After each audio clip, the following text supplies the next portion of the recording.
Okay. I know I feel like I say this a lot and then it never comes true, but I really do think today is going to be a shorter session.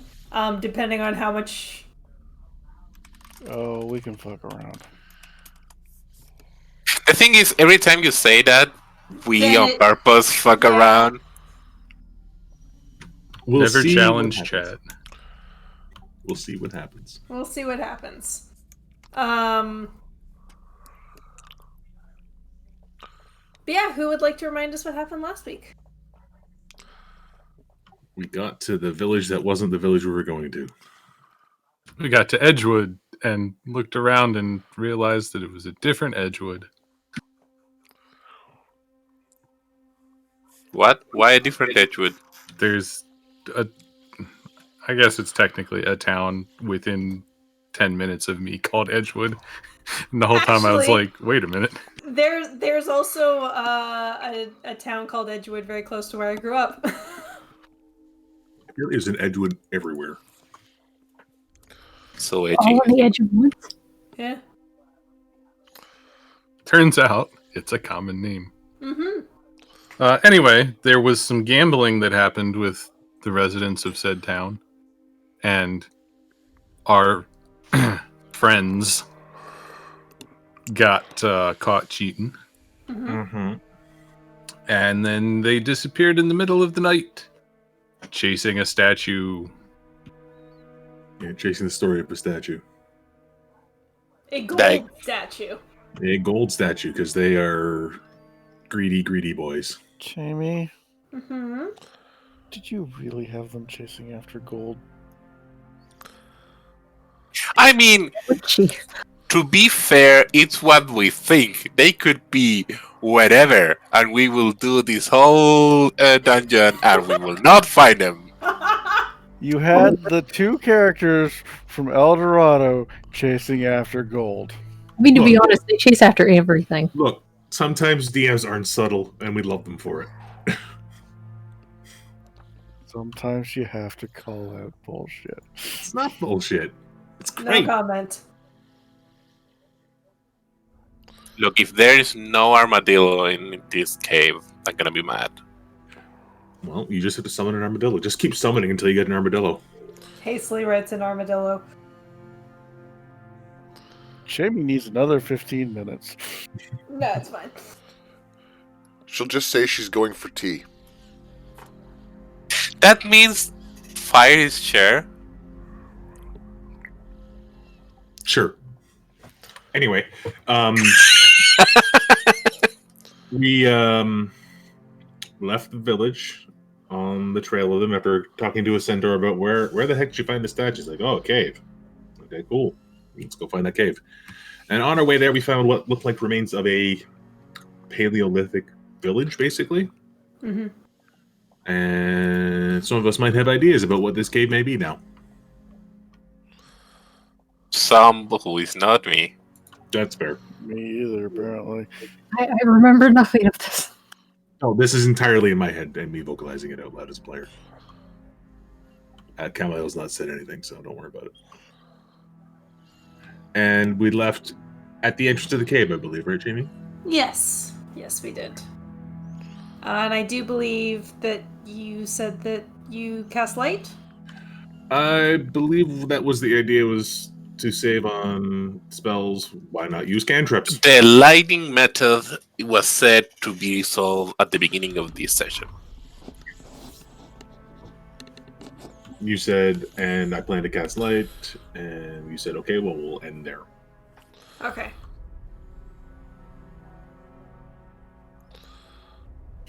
Oh, he pulls out her lamp of revealing and lights it. All right. So Zoe pulls out her lantern. Camille casts a light cantrip for the couple of people in the party who don't have dark vision. Yep. Assume we have a thing set up for that now, whatever. It goes somewhere. Mhm. It goes on Pert's blade or fire staff or something. Sure. Yeah. Who's, as you all walk into this cave, who's leading the charge? Figure heavy armor person up front, unless Pert's planning on scouting. Maybe Pert right behind. Pert's always willing to scout. Okay, we'll let Pert range ahead a dozen feet or so, and then I'll take up second position. Okay. Rizun will watch the back. All right. So Pert up front with the. Does Pert have? I guess does Pert have the light source, or does Kamel, who's right behind him? That's Let's up to go you. with Kamel having the light. Okay. Sure. I'll put the light on my sword. All right. So Pert, you enter first, and the entrance to this cave, like it's pretty tall and narrow. You don't have very much trouble fitting in, but you hear sort of the sound of rocks scraping on armor as Kamel has to sort of shift and shimmy his way in behind you. Do we need to get the crowbar to get fire in? Probably not. I hope not. I mean, fire, you can make yourself smaller if you want to do so. Yeah, but that uses a thing. Fire, I think you actually have to take your backpack off, and sort of put it in front of you and carefully walk through to make sure that your pack of mushrooms isn't damaged in any way. You might want to leave that outside, Fire. But they'll get lonely.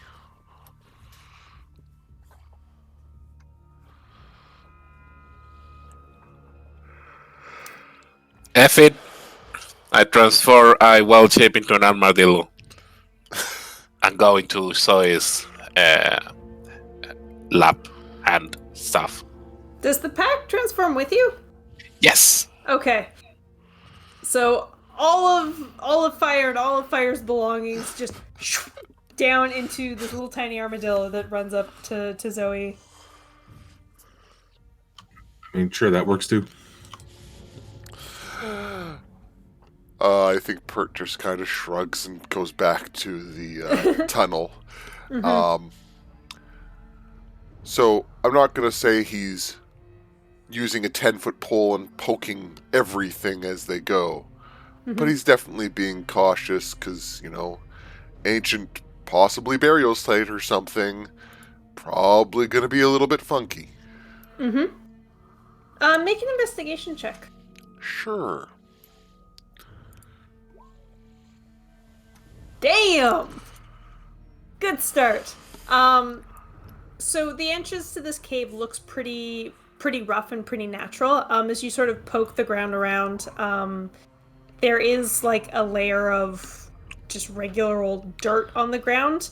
And you feel your pole or whatever hit something, and you notice there's a couple of like little shards of pottery that are sort of half buried in the dirt. Within this natural cave, you can see farther back, like into the hill.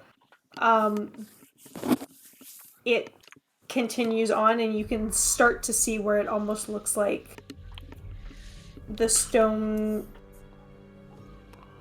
starts to look like it was worked. Okay. So it's clear that this is not just a natural cave. There's at least some signs that it was a mined or shaped. Yeah, for whatever reason, this sort of entrance to it looks natural and left alone, and then deeper into the cave it looks like it was something has been done to it. Against his natural interests, Pert will not take a couple of the pottery shards and simply make a mental note to write a physical note about, interesting artifacts in this cave. Could be worth writing about later. Because he doesn't have time to do proper research. Job. Um, Job. Thud. Move. By the time Pert sort of finishes his investigations of this cave entrance, everybody is squeezed through the opening. Bert, do you see any like sign that those two idiots came through here recently, like disturbed dirt or dust or? Nothing significant stood out yet, but there's some broken pottery. and Actually, stuff. sorry, with the 31, as you're sort of saying this and looking around, you do actually see a couple of footprints in the dirt within the cave. Bert kind of holds a hand out to where you've got the light and lifts it a half-inch higher. Oh, there we go. That way. And he'll let go of the light and start heading in that direction. All right, Blue Man, lead on. Hey, at least we're the Blue Man's group. Get out.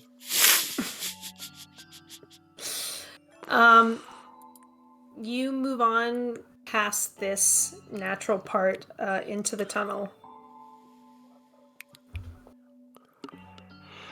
And indeed, as everybody gets a little bit closer, they can also see that the natural stone of the cave has turned into like a much more worked tunnel. It's wide enough that you can all fit comfortably single file. But walking sort of shoulder to shoulder, it would be very, very tight. As you go on, Pert, who's in the lead, you notice at sort of regular intervals these little braziers on the wall that sit dead. Is there? Do they look like? When you say braziers, like do they look like they held like oil or something, or were they like sconces?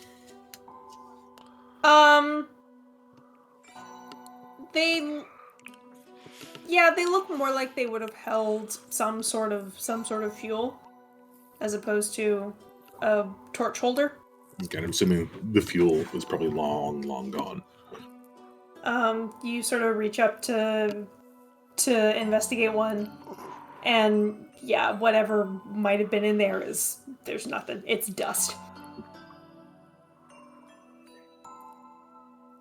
Continuing on for a couple of minutes, you see a few little fungi, a few little ferns that have managed to grow in here in the very low light. Every once in a while, you'll see like a little beam of light through a crack in the roof. Every once in a while, you pass one of these stone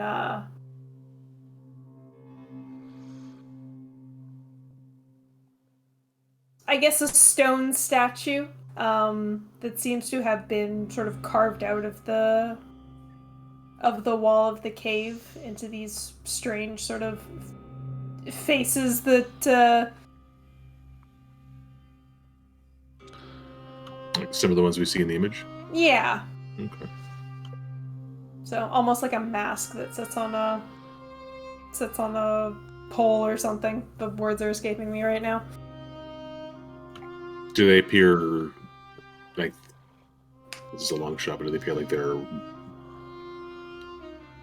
like defend, like, you know what I'm trying to say, like defensive or warding or Make a religion check. ritualistic?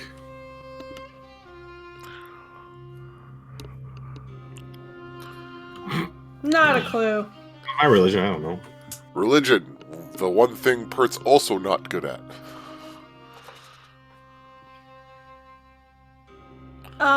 It is only a few minutes later that you come to the end of the tunnel. A set of stairs that leads up into a room. Camille, you hold up your light source and it creates a whole bunch of shadows within the corners of the room. In the center are 7 stone statues. All look to be male-ish, and all are holding. So they're all in a circle in the center, holding swords in their right hand with the blade resting on their left.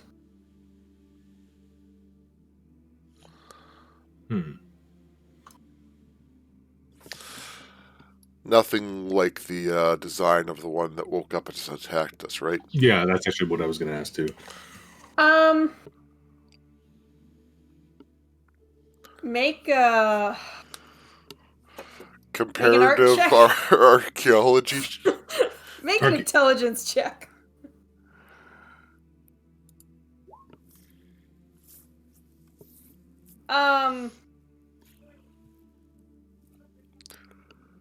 They aren't exactly the same. But they're similar enough. Maybe, you're not sure. They look to be the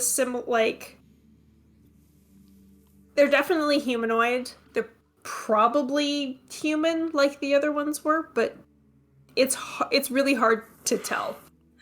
You're not an expert in design.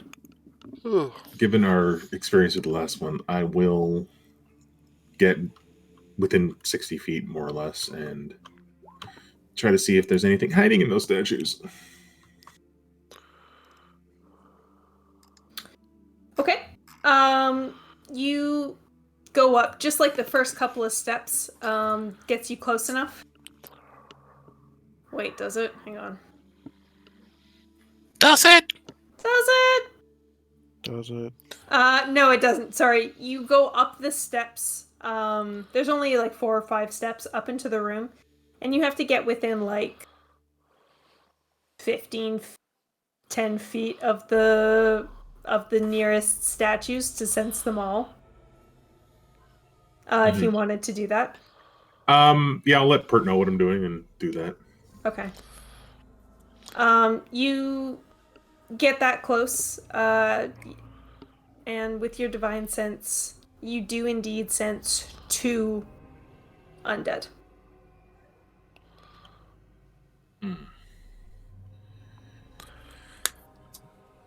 I don't see any bodies, so whatever sets them off, they didn't. The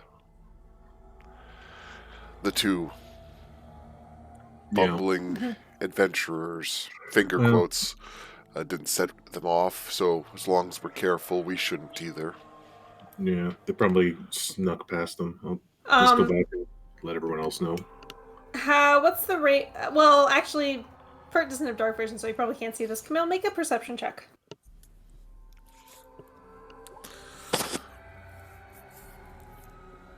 You don't see any sign of Marlon or Theodore. You also don't see any doors.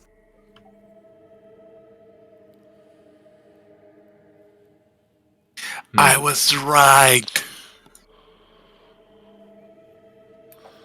Let's discuss this first. I'll go back and okay, the 7 statues up there.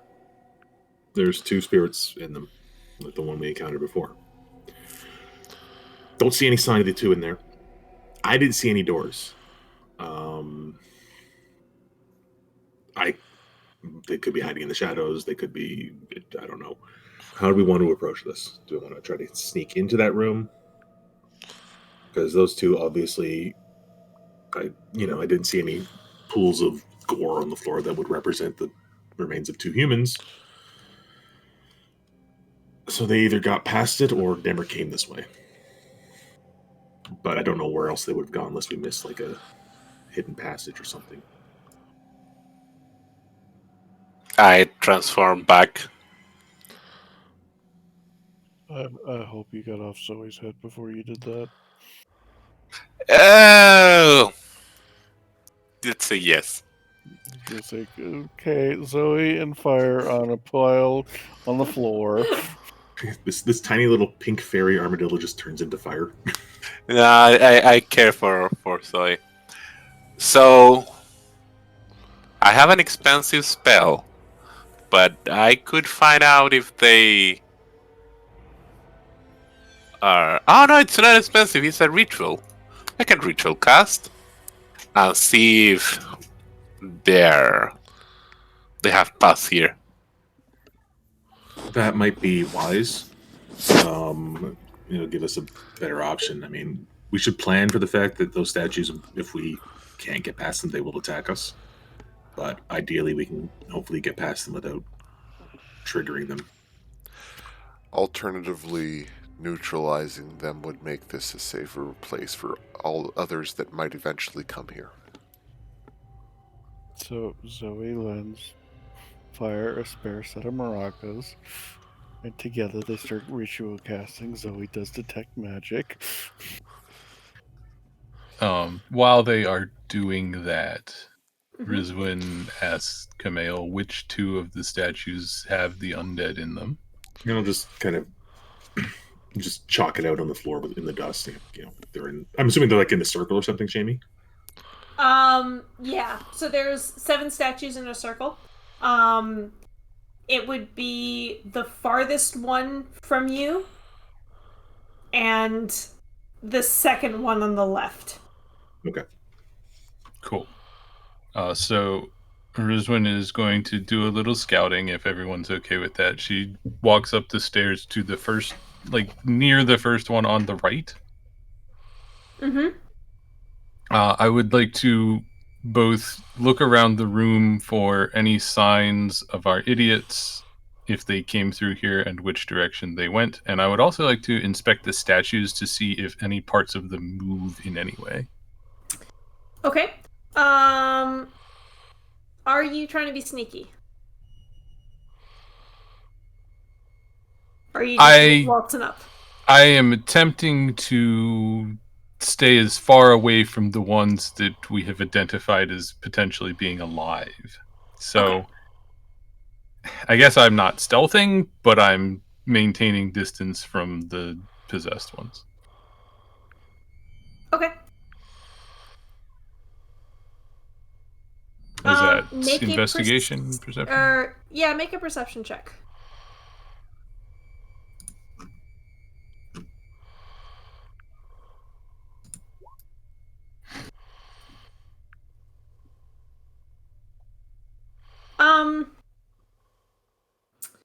So you don't immediately see any signs that they might have been through here, but it's also like this room is completely stone. You don't think like you're gonna find any footprints on the ground.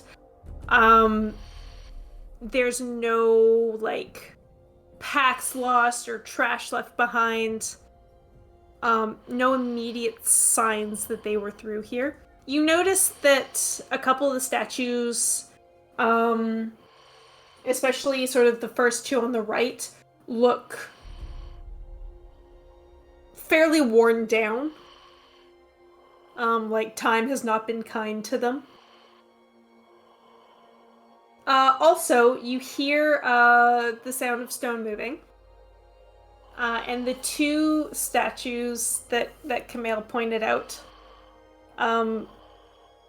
very slowly start to move. And Rizwin will nope the hell right out of there. Okay, as you start like running back towards where your friends are, you expect to like hear a boulder whizzing by your head or something, but you just hear the stone continue to move and then stop.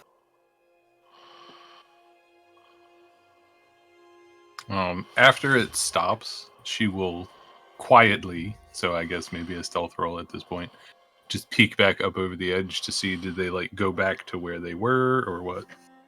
You peek back up over the edge, and you notice very obviously the swords that these statues are holding, rather than the blade resting on their left hand, they moved the swords so that the blades are sticking out into the middle of the circle.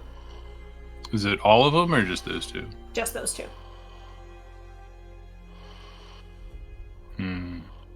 Did anybody get a close look at them to see if we can move the other ones to the point at the middle?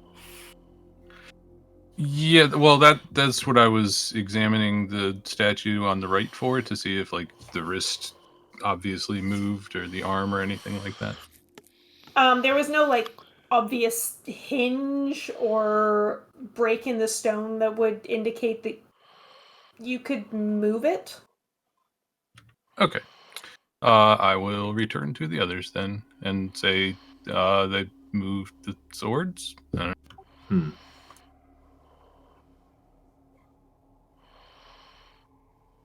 Fire is very tired dancing with maracas. I don't know what I'm doing.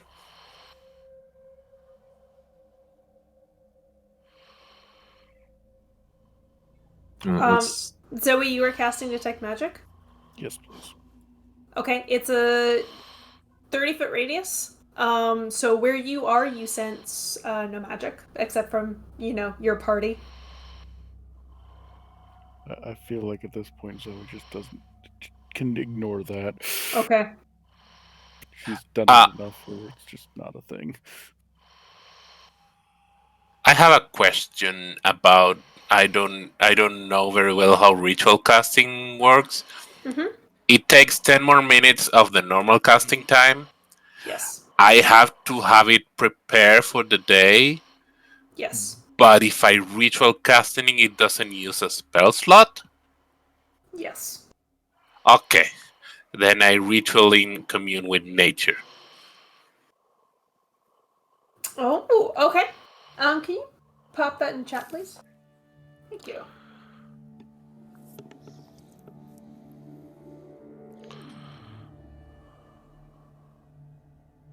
Now that I'm reading it, I feel like the description is a bit different of how I have seen it being used in like Critical Role and other stuff. But I think it can work. Yeah, you can give it a shot. So Fire awkwardly shakes the maracas around and around and around. But eventually all that drowns out as you fall into a sort of semi-trance. And your spell takes hold. What would you like to know?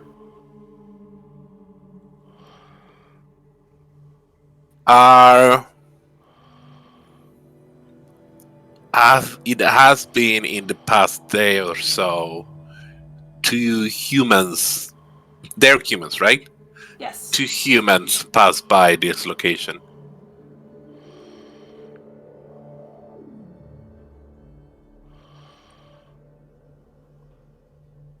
Yes. Okay.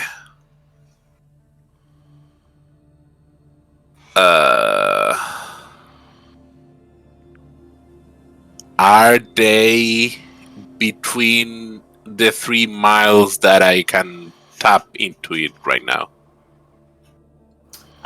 You can only do 300 feet underground. Oh yeah. And the answer to that would be no. Also, I don't see. Oh, it does. It does say ritual on here. Okay. Okay. Is there? I don't know how much info you can give me, Jamie, but I will ask, like, how is the undead population in the area? Like, do we have something big, a lot of small things, or what's the case? Are there more than the two? Yeah. Like, within sort of the radius that you can sense. As I'm reading the spell now, it says it doesn't function where nature has been replaced by construction, but that's fine. damn, that dungeon a dungeon is nature-y. Such as in dungeons and towns. Yeah. We'll let it slide. You only sense the two that Camille's already told you about. But that's only within the sort of much limited range that you have down here. Okay. I relay that information. The two goofs have passed through here. They're not around 300 feet around me. And also, I don't sense another undead besides those in the near future. Hmm. And fire is like very whoopy with nosebleed. Well, realistically, I don't think we have another way to go. So I was going to suggest maybe have Pert, since he has that fancy cloak of his, to check for passages out of that room. He's most likely to not be spotted. What if we need to put the other swords like those ones? It's possible. I don't know how these undead function, if they were shackled here as guardians, if they're vengeful spirits.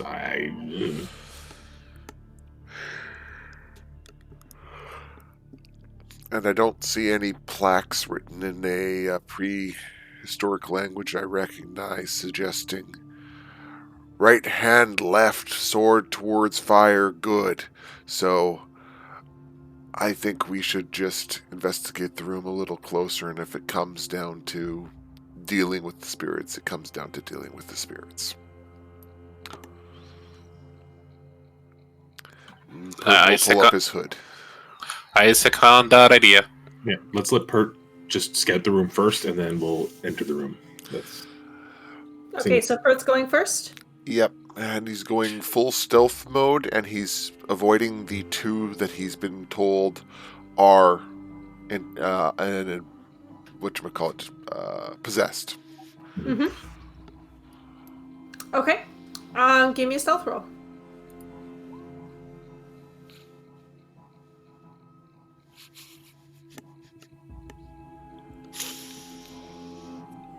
Okay. So you enter the room, hood up. It is difficult to see past like the first couple of statues. Unless you wanted to take the light source with you, in which case it would be very, very hard to stealth. Yes, I will stick with the light source being held 60, 80 feet away. Yeah.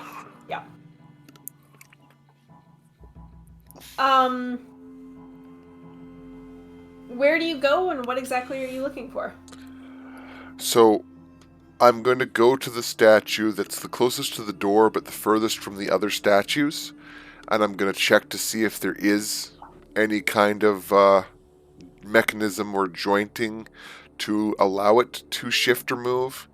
Okay. And then if there is no signs of that, I'm just going to start scouting the perimeter of the room while staying as far away as possible from the two possessed statues. Okay. So you go up to the statue that Rizwan was looking at, which would be the one that fulfills those requirements. And give me a investigation check. Sure. Normal. Invest.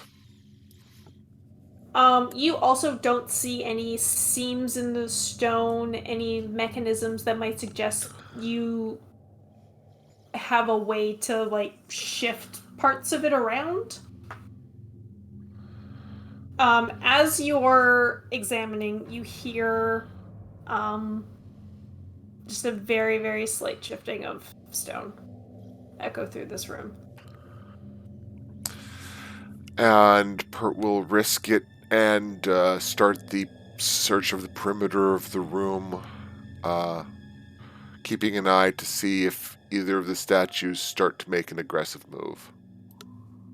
Okay. Make a perception check. Sure.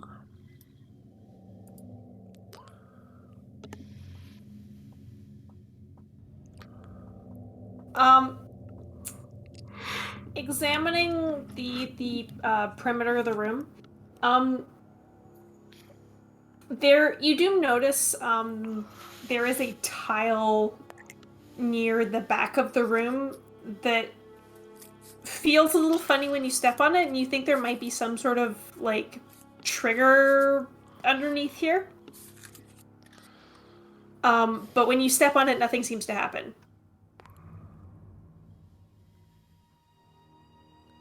As you pass along the back perimeter of the room, you hear more shifting stone, and you look up, and the statue that was like farthest away from the rest of the group, that you're just like now trying to sneak behind, its head has turned 180 degrees and is looking in your direction.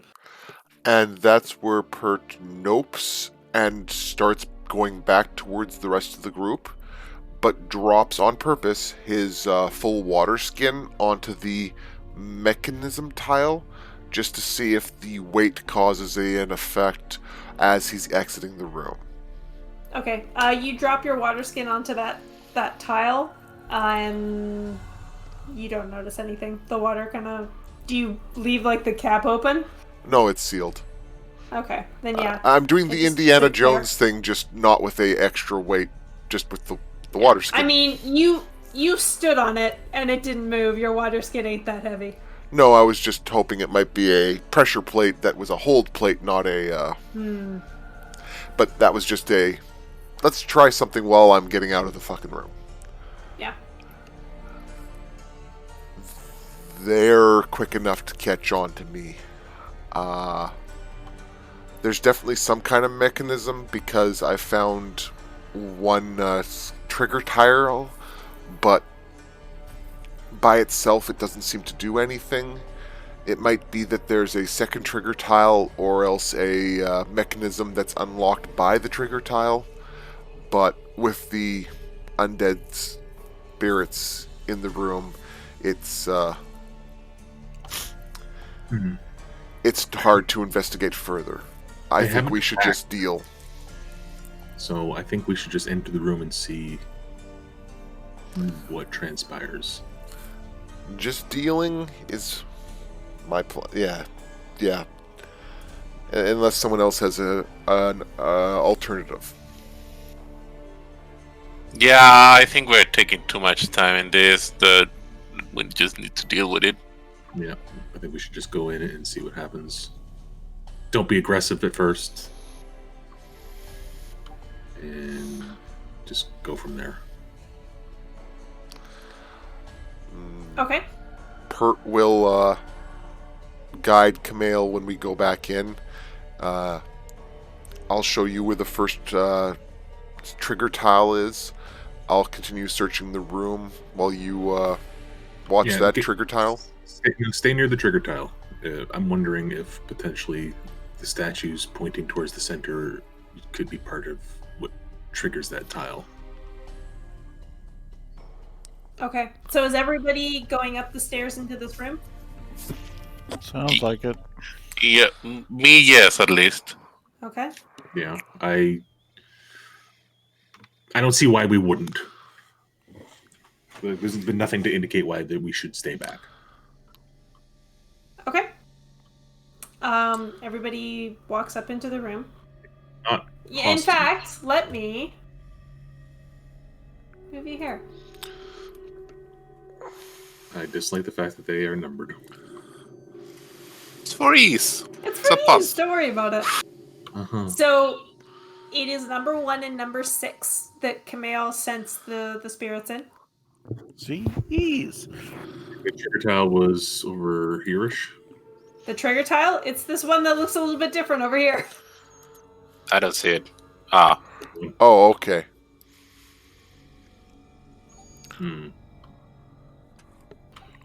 Well, I'm going to suggest that one of us go stands in the center.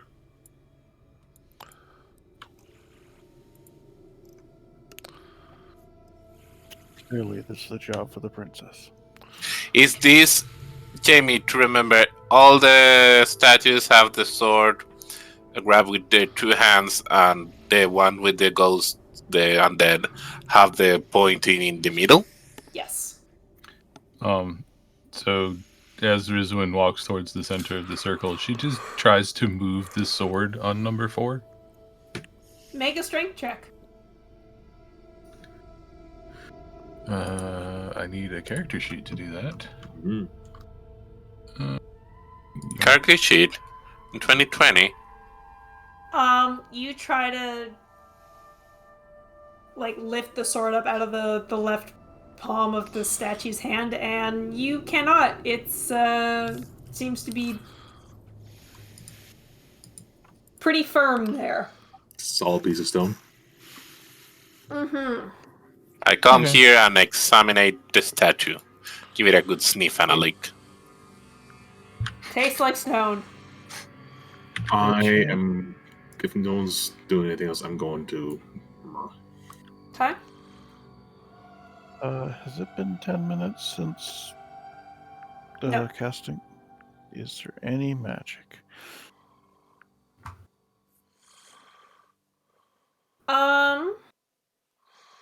You do not sense any magic within 30 feet. With everybody moving forward, including the defenders, Zoe will step forward. Okay.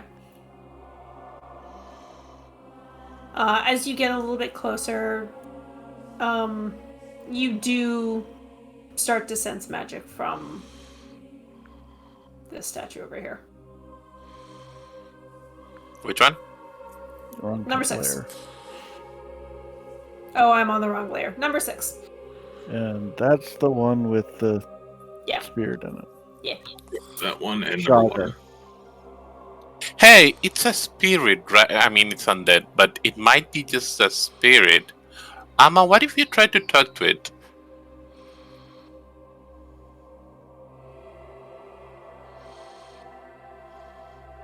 I don't. I don't know if those are the same types of things. I don't know what are the limits of what Amma can do. It's an idea. As Camille and Rizwan are standing in the middle for a few moments, once again you will hear the stone shift, and those two statues that have something in them, they just lower their swords like 4 inches. Mhm. And wait. Their heads are turned in your direction. What if you parry with them, Camille? Yeah, I'm not going to raise my sword to them. I'm going to face number one, and I'll just bow formally to it. Mhm. While this is going on, Pert circles around to retrieve his water skin. Okay. As Camille, you bow to number 1, you hear shifting stone again, and you look up as number 1 has torn a chunk off of its rock armor and is preparing to throw it at you. What do you do?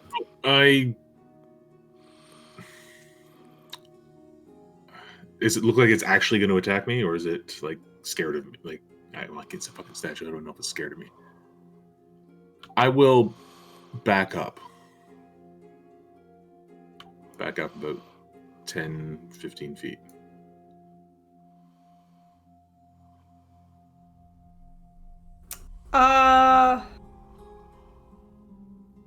Make a charisma check.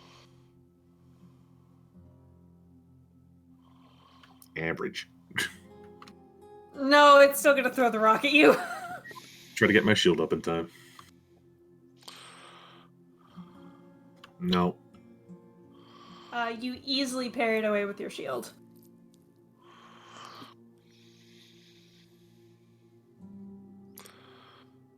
Try to throw another one. I cannot take one of those. It seems to pause after it has thrown the rock.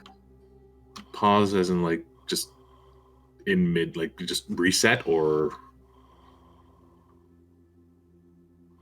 just like it finished its throw and it's just waiting to grab like another chunk. More like the second. I'm gonna try something dumb.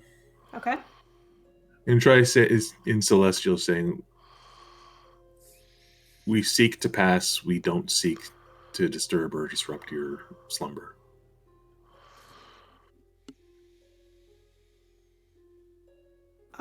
It lowers the sword a few more inches. Make an insight check, Camille.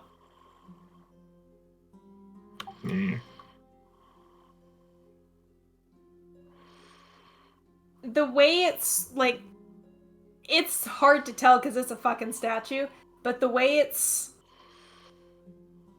the way it's moving its sword, it feels like it is waiting for you to do something with the sword. My sword or its sword? Its sword. It's waiting for me to do something with the sword, like touch sword, maybe? Bury with it. Yeah, I'll go up and just touch my sword to it. This is gonna be dumb. You go up, pull out your sword, touch swords with it, and it goes to swing back and attack you. Ah. I'm sorry. That's okay. That hits me because I don't have haste.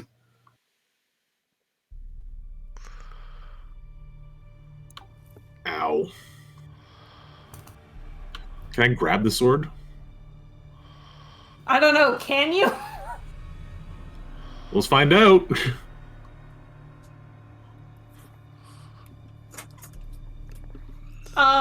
Make a dexterity check as you try to grab the sword after it slams into your shoulder and into your armor.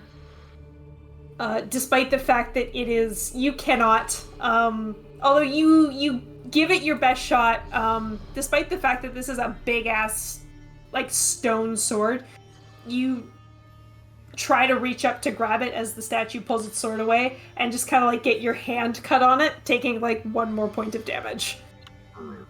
What's the other statue doing? Number 6.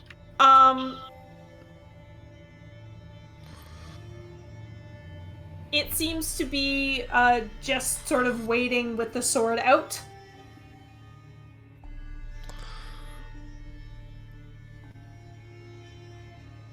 Camille, as you take a second to recover from that like disastrous hit, the statue seems to reset and just sits there. Can I do a thing? Sure. Keeping an eye on that to make sure nothing else happens, I'm going to approach number 2. Okay.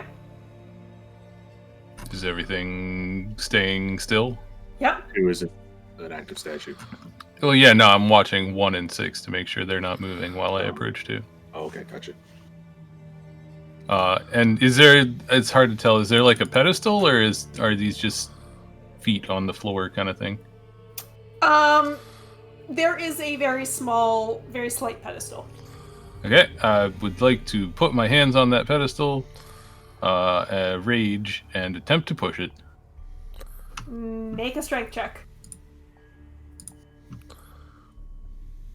Yep. Well, All right. You manage to push it back ever so slightly. It screams as you slide this giant stone statue across the floor. I go up to Kamal and heal him. I have to unlock this thing. Give me a second. I'm pushing it in this direction. Advanced. Unlock. Which direction, sorry? This direction.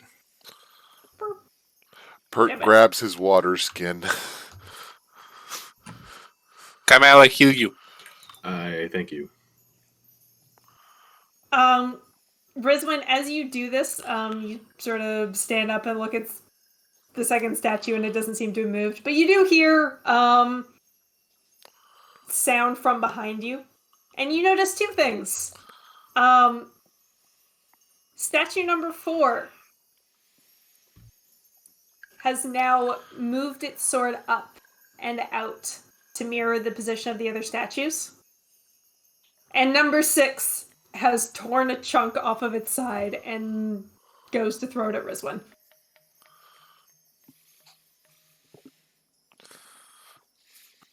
I have no idea if this is possible, but I would like to Eldritch Blast it out of the sky when it flies. It throws it.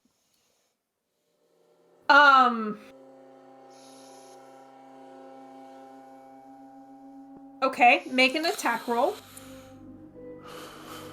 Hitting a dog while flying. Yeah, this is going to be a high AC.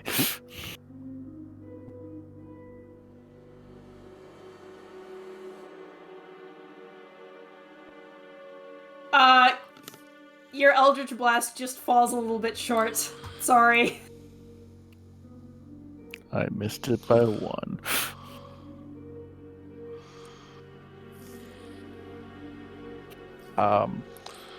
So I realize Eldritch Blast is 2 attacks. Do I get to make 2 on it, or is it just 1 attack? No, make another one.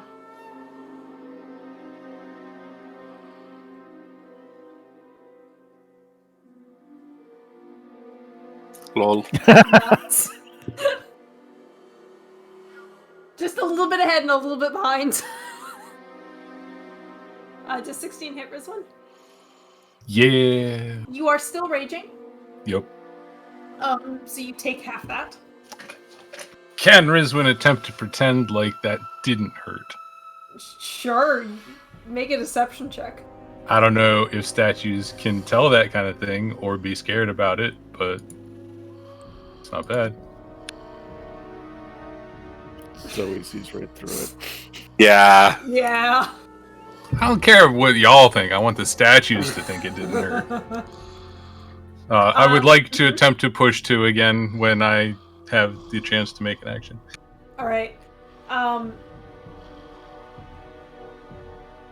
As you Back go up from this statue. Just to attempt to push number 2 again, you can make another strength check to do so.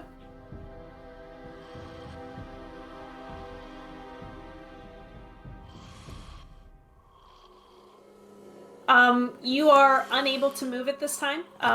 It almost feels like it's caught on something as you try to push it. And you hear both statues start to move, and I think this is a good place to go into initiative. damn it. I think we didn't do the thing. Nope. Because players are dense. and I mean, this was a toughie. yeah. The curse is broken. What's broken? The curse. The evil has been banished. What? Oh. Oh. No, Risman's... What the...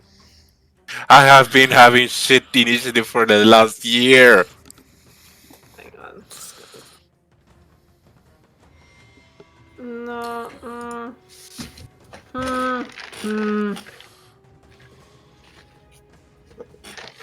There. Is that everybody? Looks like it. Both Pert and Risman rolled... Or both Fire and Risman rolled good initiatives. Yeah. Yeah. And we're both +1. How do we determine who goes first? You guys can choose. If you don't like this order, I can move you. If you guys can come to, if you can't, just roll a d20 and the high roll goes first. Let's go first. Why is Fire last now? I didn't do it. I probably did it. Okay. I will There. go. No, Fire will No, go first. fire's now first. Alphabetical order. Yeah, that makes sense.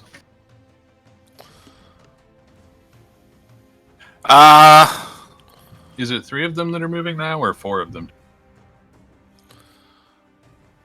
You have seen number 1, number 4, and number 6 move, Okay.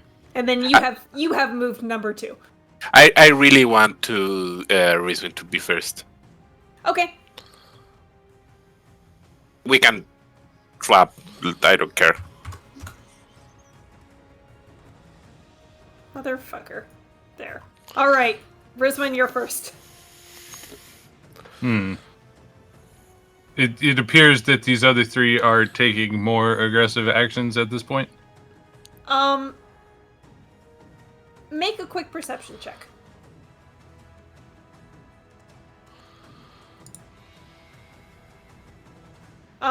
Number 4 and number 6 at the very least seem to be... Number 4? Yes. Number 4 has also moved, and its sword is out now. Oh no.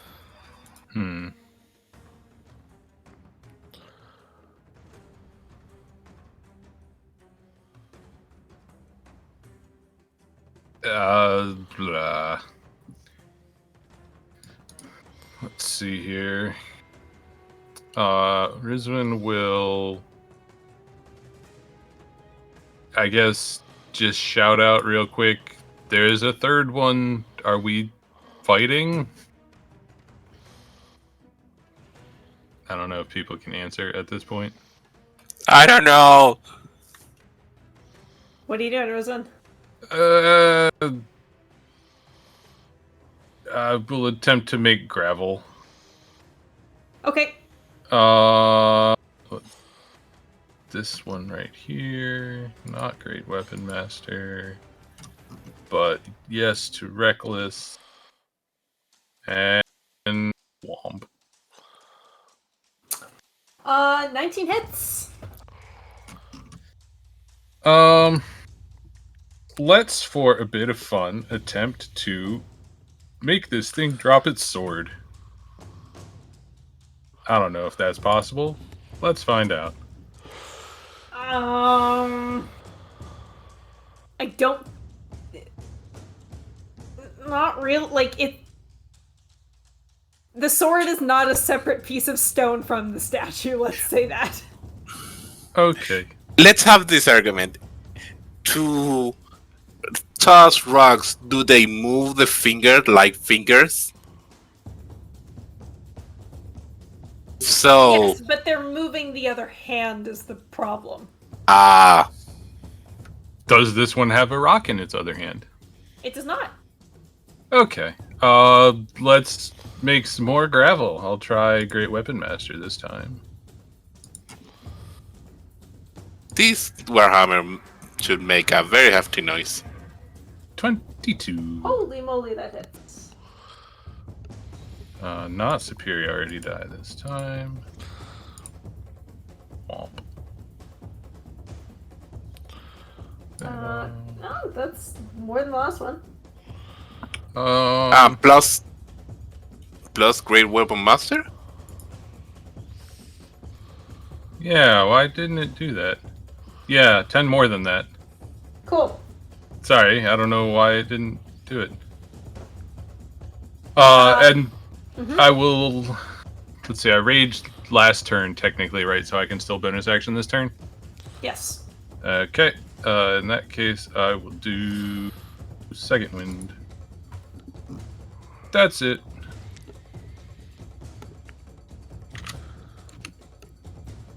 Okay. Were you using your glaive?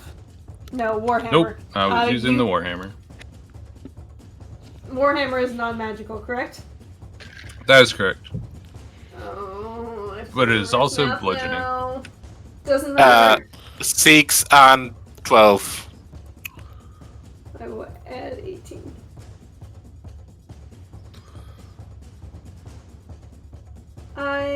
My bad, I thought it was the glaive.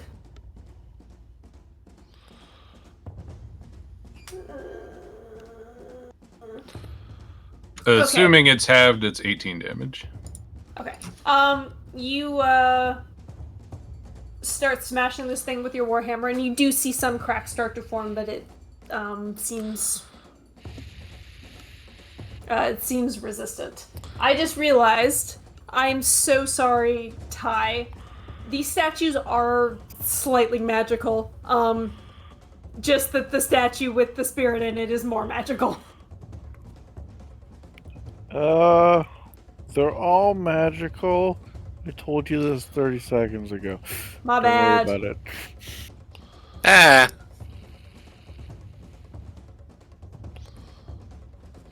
Is that it for you, Rizwan? Also, Rizwan, you might want to use the glaive. Yeah, that's the end of my turn, but I will say, given that you have fought something very similar before and you had the same experience last time, I'll say that you could have used the glaive instead. Like, you would have known that these things seem to be resistant to non-magical damage. Okay, so only recently having got a magical weapon, you think she would understand that I don't there know, are you tell some me. things? I mean, there's a real easy way to find out. Not an advantage. Yeah, I think she gets it. So okay. I'm just gonna basically say that damage is not halved, and going forward, use your life. I'm okay with that.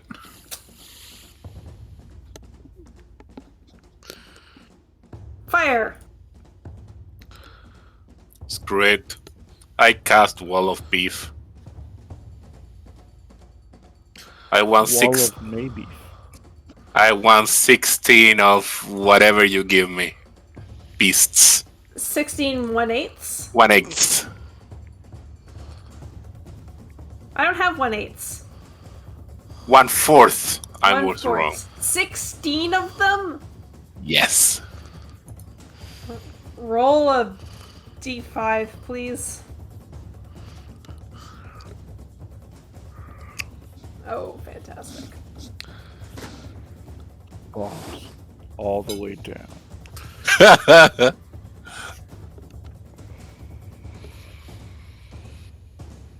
Oh, wow.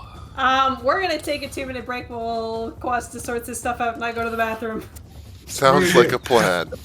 I'm so sorry. Don't be. It's part of your character.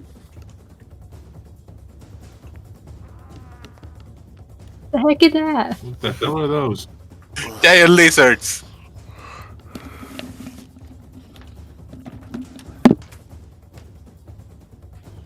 Is it really 16?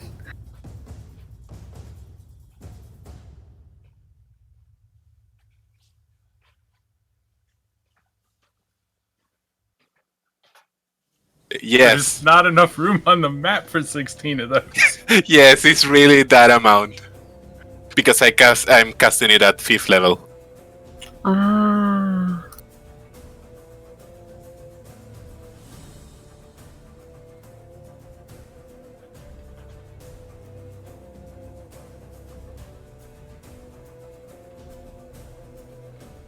Which spell is this? Conjure animals.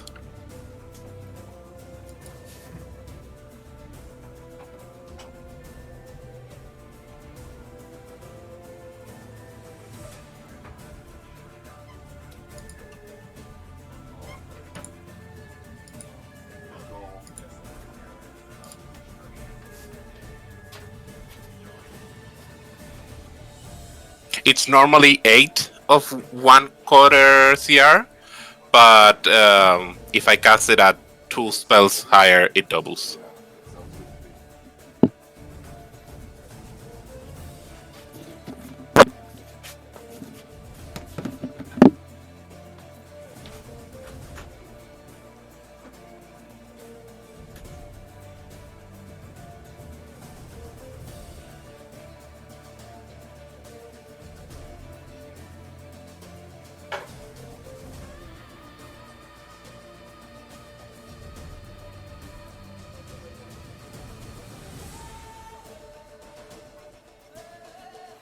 I'm back.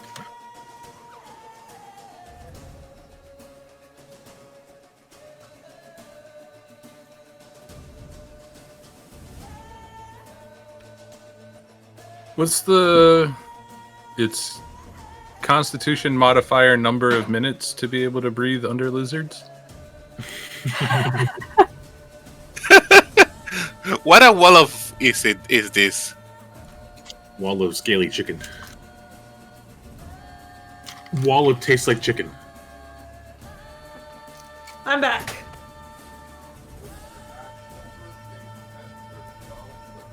They have their tongue out. It's like wall of Oh lamp. my god. Whoa, tongues. They don't do a lot. But there's a lot of them.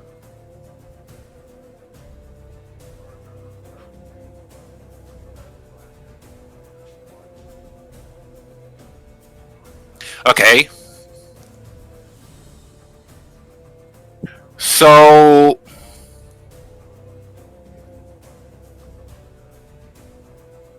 Is everybody back before we continue on? Hello. Hello. David?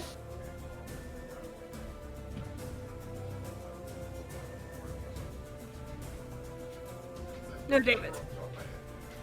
So, Jamie, for doing the help action, do I need to say what are they helping on, or can I say they help Briswin?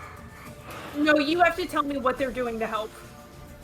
You tell me what a giant lizard is doing to help. Well, when I say help in general, and let's say the contrary, it's just being very destructive, so my companions can hit better. Okay. They hiss a lot. Yeah, they.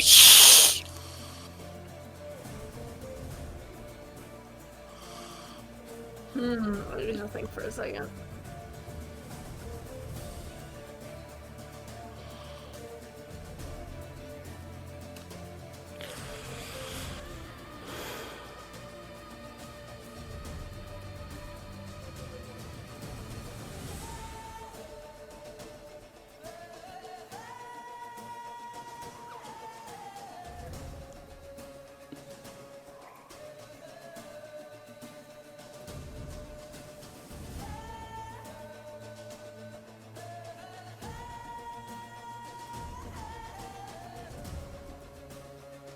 David, are you back yet?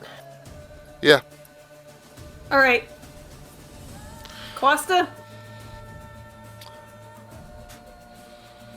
Actually, give me 1 second. Sorry. Okay.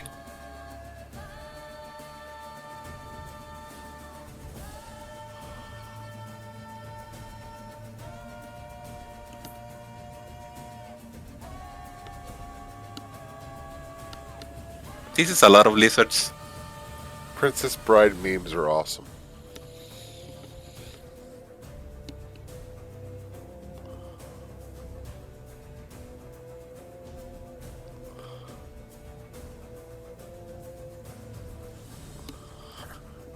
Lizards are also awesome.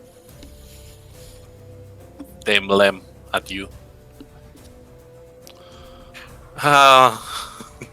They have an intelligence of 2. Pert throws a shiny thing in their direction.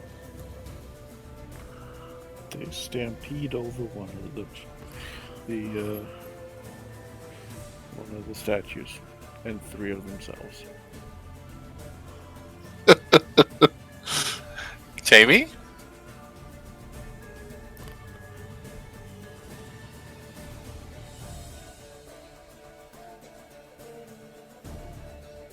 I think Jamie's just curled up in a corner thinking about managing all those lizards now. Just Yes. manage them. It's not that hard. They're one hit KO. And I'm the one who's managing them.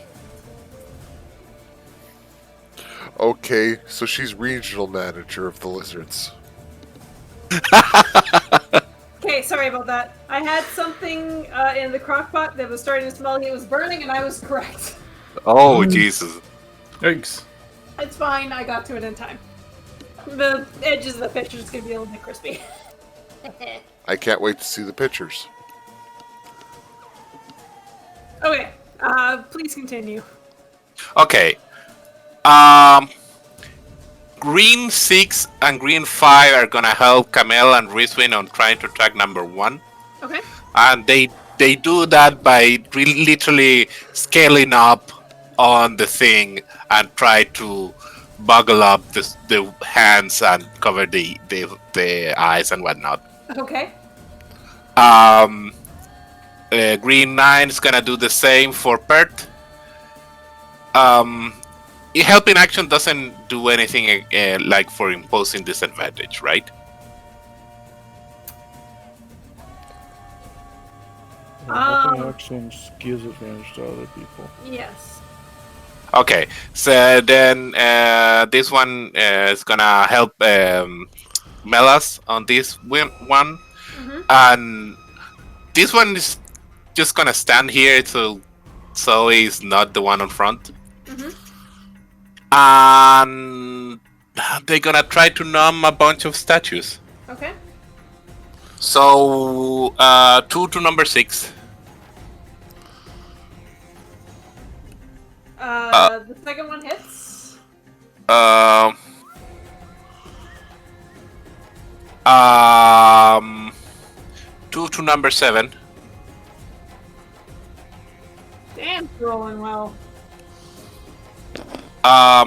Those one are BC. 2 to number 2.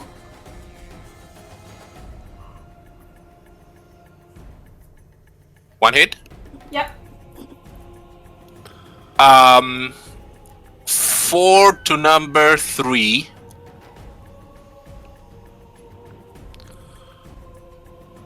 Holy shit, Quasta. Number 3, like, it almost looks like it's starting to collapse under the weight of the lizards. This was the one that looked the most weathered already. It's 3 or 4, 2 or 3 hits. 2.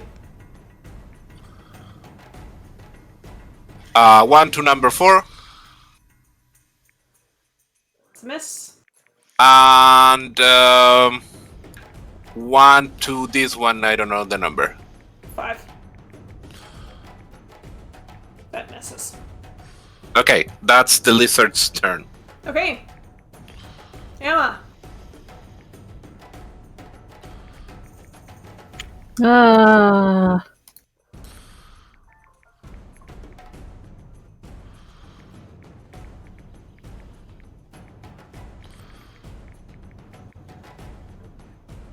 So which statues were actually doing things?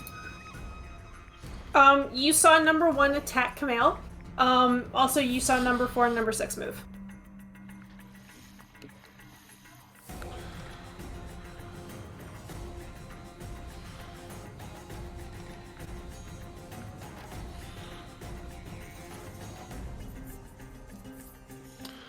I will. I'm gonna tell Melis to attack number 4. Okay.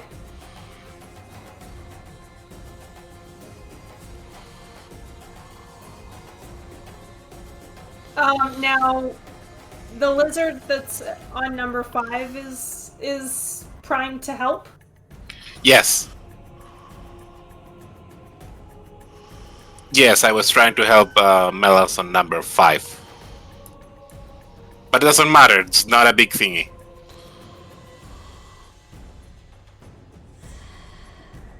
Okay, 23 hits. This is number 4.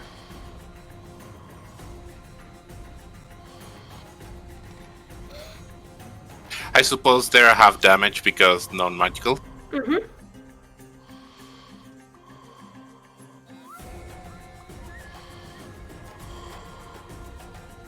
I think I will.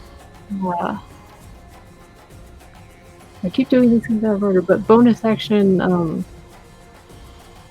Hunter's Mark on 1. Mm-hmm. And Alma will fire at 1. Alright, give me a roll. That hits.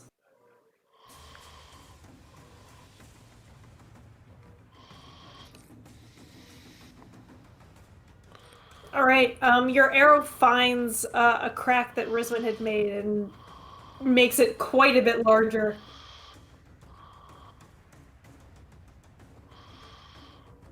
Is there anything else you would like to do?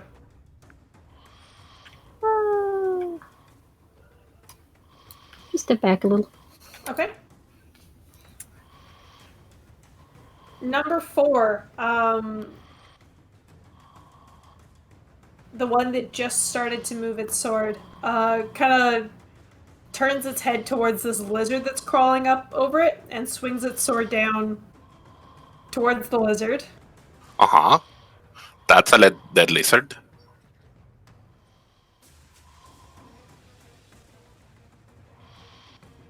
And almost like pauses for a second as this lizard just kind of poofs out of existence. And then brings the sword down again towards Zoe. No!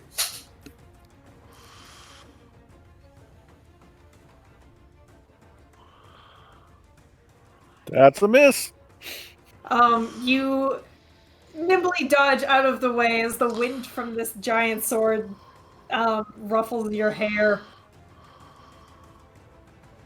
Number 6.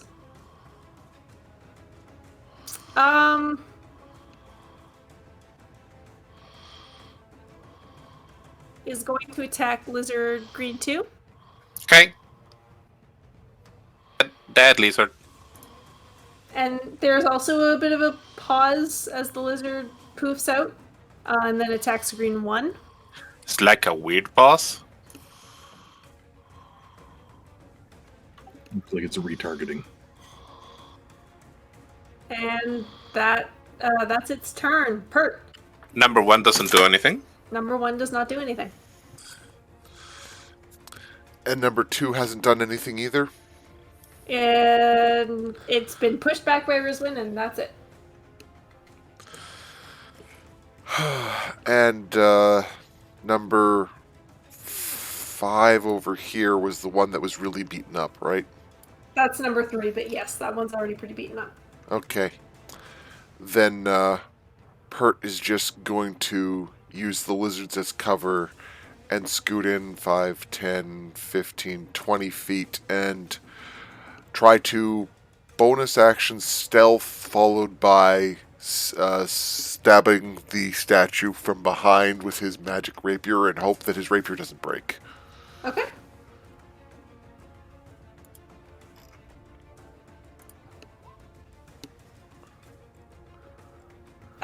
Attack at advantage. That's a stealth. Hey! Give me a damage roll. You might just find the perfect weakness in this statue. Oh yeah. You see a little crack where the head meets the neck, and you drive your rapier into it, and this thing's head just goes flying off, and collapses under the rest of the weight of the lizards, and is rubble.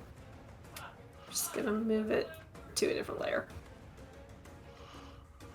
And Pert will use his interaction action to pet one of the lizards. Good, Milem. They mlem at you. Zoe, what do you do? As a bonus action, Zoe casts Far Step. Okay.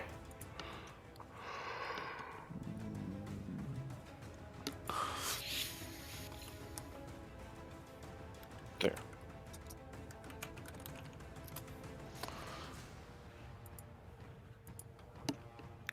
And then I need a marker.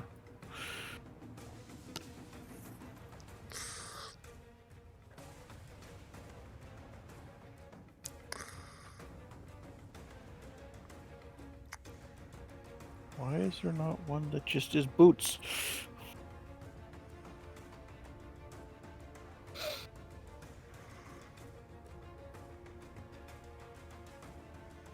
And then Eldritch Blast number 4 that tried to kill her.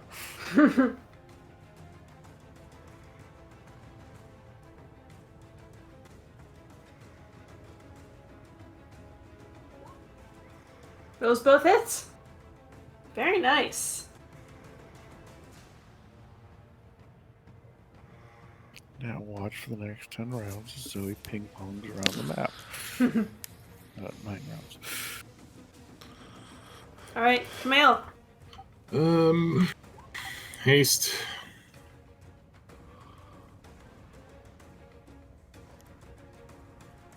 And then, is there a way for me to actually attack the sword as a separate thing, or is it just the statue? We haven't. I don't know the rules for called shots very well, so I think it's just. In D&D, they don't exist. Okay, so They no, used to it's exist, but they don't anymore. It's just the creature then. Okay. I have advantage from on lizard friend. Yes.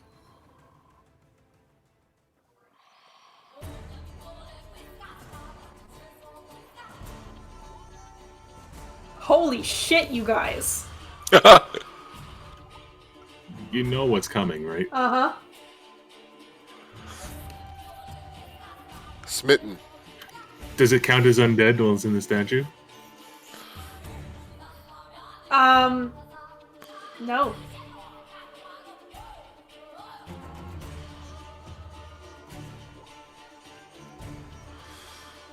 Is that doubled? That is. It should be 2. That should be doubled, yes. So 44. 68, so yes. No, like that's already doubled. Oh, that's It was- already doubled. Okay. It was a crap roll. It was 68 plus my Okay. thing, so it's all. Oh, wow. I thought you said 68. Yeah, so did I. 6 die 8. And since I used my action to cast a spell and got the bonus action from haste, that's it. All right. This thing's looking pretty rough.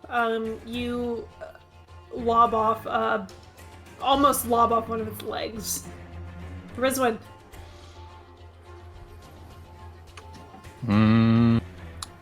So this one took no action last round, is that correct? That's correct.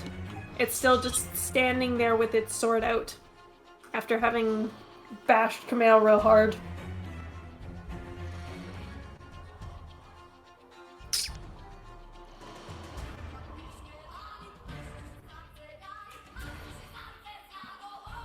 And both 6 and 4 swiped at lizards? Did they swipe at non-lizards? 4 swiped at Zoe. 6 didn't have any non-lizards within striking distance. You notice it's just a big sea of lizards over there. Okay. I'm gonna move 15 feet away from number 1. It does not attack you.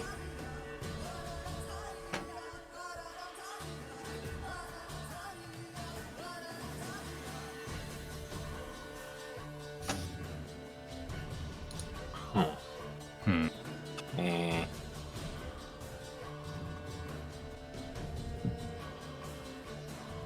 If I hold an attack, I only get to take 1 attack, not both, right?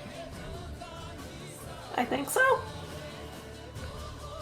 I think so.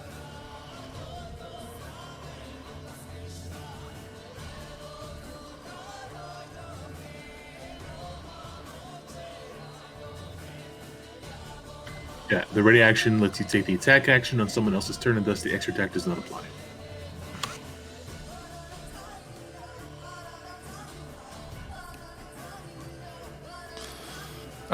Okay, sorry, so I moved 15 feet away. I'm gonna move the 15 feet back. Mm-hmm. And the sword is pointing straight out, right? Yes. I'm gonna try to push it back into the other hand like it was when we first saw it. Okay, the other hand is not out anymore. It is now resting at the side of the statue. Okay, I'm just gonna try to move the sword into that position. Okay. And we'll deal with the other hand later. Okay, make a strength check.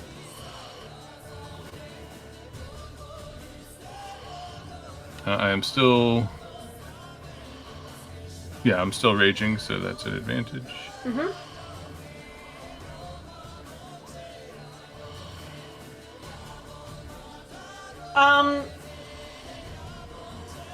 You grab the arm and try to like force it up and to the left.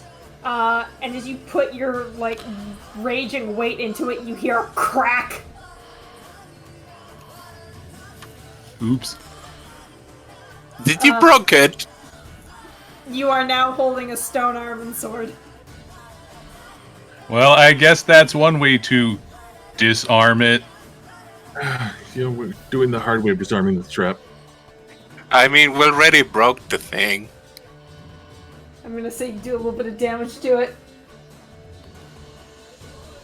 I feel like Zoe's aim just shifted to Rizwin. Can we also say that grabbing the blade does 1 point of damage so she can continue to rage? Sure. That's all I got. We're breaking the trap, not springing the trap. You fell on your tailbone as you broke the arm. Ow. anything else? Nah, that's all I got. Okay, fire. So, I think fighting wasn't the solution, but I think we broke it too much already to find it.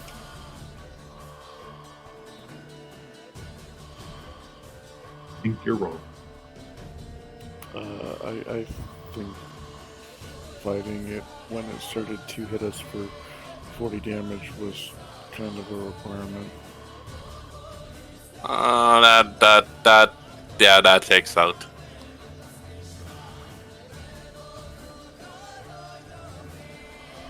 I don't know. Fire shrugs and do a chill touch on number 6. Okay.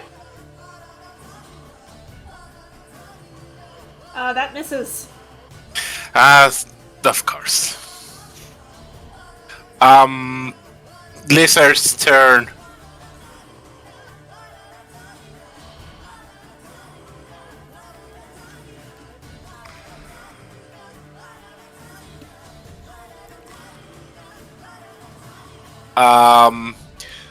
This one, the number orange 3 is gonna help Melas. Orange 2 is gonna help Bert on hitting the corresponding one. 5 and 6 green are gonna help Rizwin and Kamel. All the others are munching. Okay, give me my munches. 2 munches on number 7. 19 hits.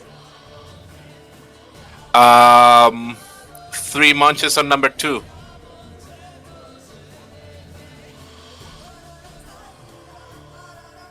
Those all miss. Woof. 2 munches on number 4. 22 hits. And 2 munches on number 5.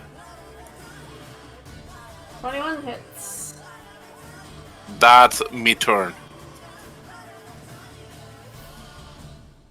Emma.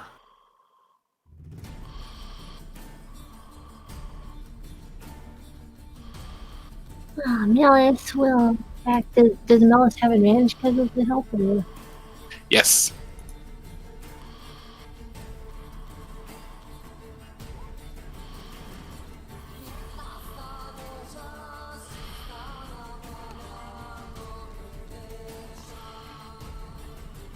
And then Alma will fire against one again. Okay. Which one is Emma firing against? That Against hits. number, Bella's hits, by the way. I figured. Against number 1. Number 1? Yeah. Sorry, you're a little bit muffled. Okay, give me a roll. That hits. Oh my god, you guys. Hey, Okay, what is this? 24. No, 25. Alright, you blow another huge chunk off of this thing. It looks like it's about to crumble into dust. But it's still up, yeah? Yes. I'll fire again. Okay. Jesus Christ. Oh my Wow. god. This thing falls into a pile of rubble. Okie dokie. I'm just gonna do this because that's my token for these things. Also, Melas have been hitting for 9 damage for like the past year. Yeah. Oh boy. Like exactly 9 every time. It's not something effed up with their token, is it? Shouldn't be. Now, they're on time to time in between they roll other things, but it's been like, I don't know, like 7 out of 10 is a 9. Well, I mean, their damage range is a D6, so they're not going to have huge variety in damage. It's only 4 to 9.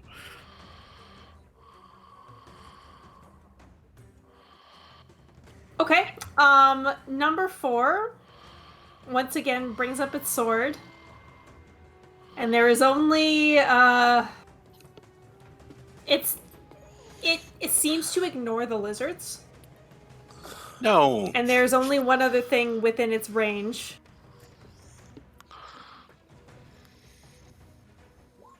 That's towards Melis. Disadvantage? Yes, Because disadvantage. Melis?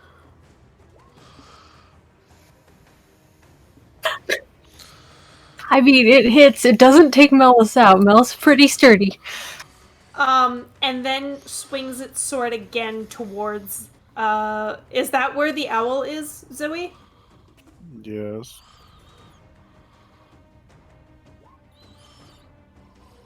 Wait, no. Pardon me.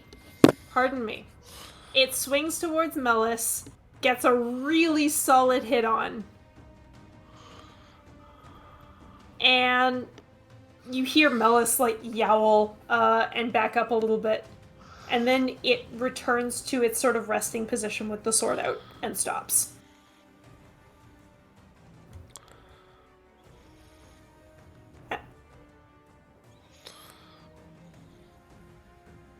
Huh.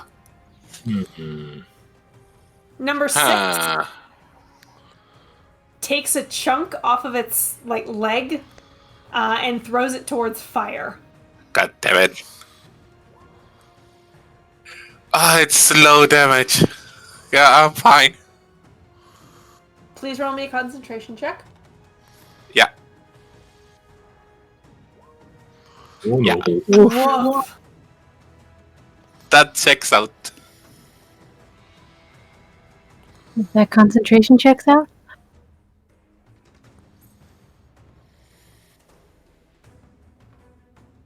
Oh, my lizards. The battlefield looks so empty. Yeah, it does. Pert. Seeing Melis get attacked, Pert attempts to sneak up on number 4, even though it's returned to its neutral position, because no hurt kitty.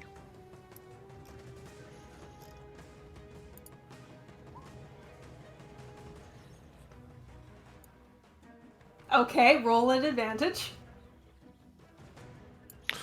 Alrighty. LaRapier. How many nat 20s have you guys rolled tonight? 4. For combat alone. I haven't kept track of today, but like more than 10. 43. Is that right? 43. Damage? Yes. Well, that's the end of number 4 as well. Training's paying off. with a quick, quick jab through the middle of this thing, it just crumbles into a bunch of large boulders. As Melis backs away, nursing a very broken and bloodied front shoulder. And then Pert will walk the last couple of feet over and give the kitty a scratch. It's okay. Good kitty. Zoe.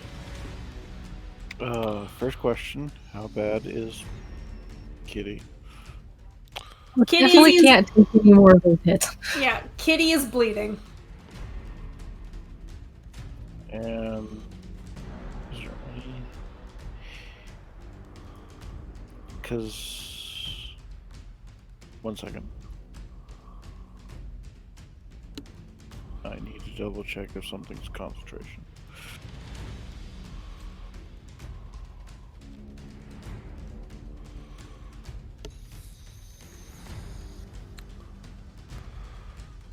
Thus far today. Okay. Okay, so detect magic as a concentration is gone.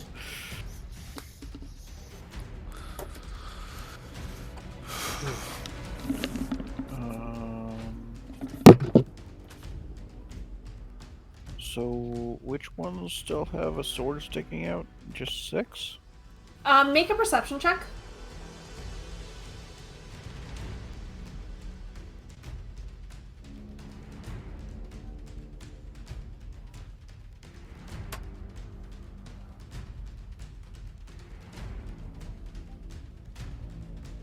You just see number 6 with its sword pointing out still.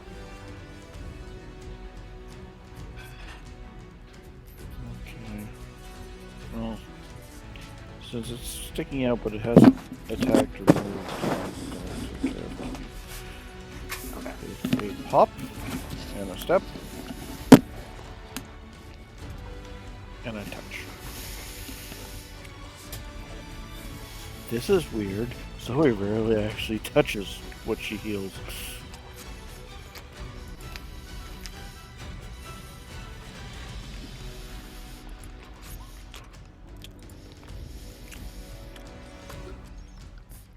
Mellis headbutts your leg. Good kitty. I feel like the touch was a pet.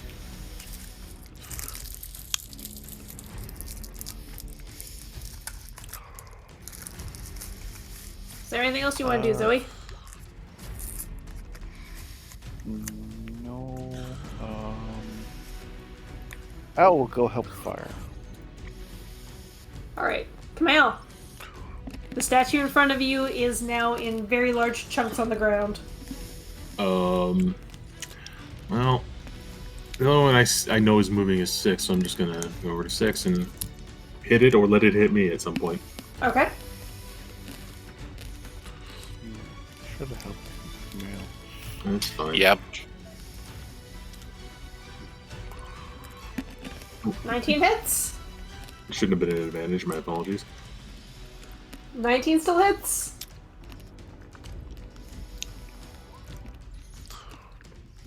That also hits.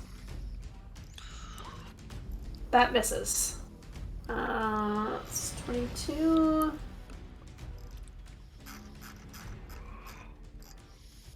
Nope, I can math. Alright. Once again, cracks start to form on this. You see it move its head down towards you to look at you. Yep. And I'll This one. just hold up a shield. I would like to begin by looking around at both the space where 4 and 3 used to be, to see if I see anything, and also at 7, 2, and 5 to see if they show any signs of moving. Please, is this what you're doing for your action? I mean, I want to say no, but I feel like that's a lot of paying attention, so probably is. yes. Okay, then this will be your action. Please make me a perception check. God damn it. You look at the space around number 3 and 4. There's so much stone rubble lying on the ground that it's hard to tell. But you do notice, even with that low perception, as you look around at the other statues, that number 2 is starting to move. You notice because you're very close to it. Pert also waves when you look in his direction. Because, correct me if I'm remembering incorrectly, but last time, didn't we see, like, I don't know, floating thingies that were going inside the statue or whatever? You did.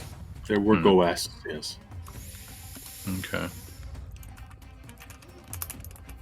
Well, I'm gonna say hello here. And can I headbutt it as a bonus action? Sure. Okay, it deals 1 point of damage to me. That's it. You know what? Roll me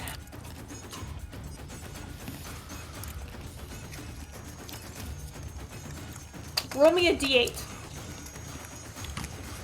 Seriously? Just roll me a d8. Alright. Okay. Does Your- it your deals forehead 5 hurts. points of damage to me? It Is does that not. Nope, Okay. it just deals 1 point of damage, but your forehead hurts. fair enough? Fire. What are we doing? I guess I would shout out, hey, this one's moving also. My god, hurty.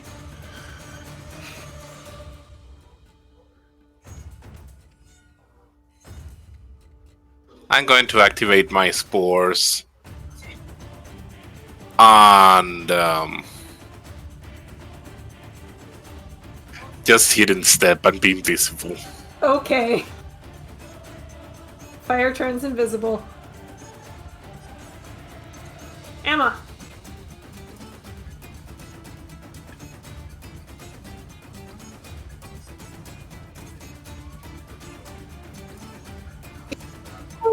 I will go bonus action move Hunter's Mark to number 6. Okay. And we'll fire at number 6. All right.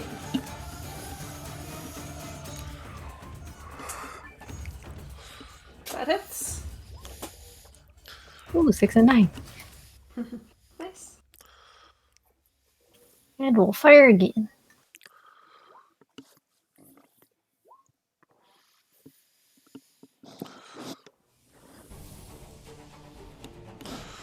All right. This one's also starting to show quite a bit of wear. And he's just gonna move over there. Okay. It is the statues. Number 2 is indeed starting to move, and it brings its sword down towards Rizwan.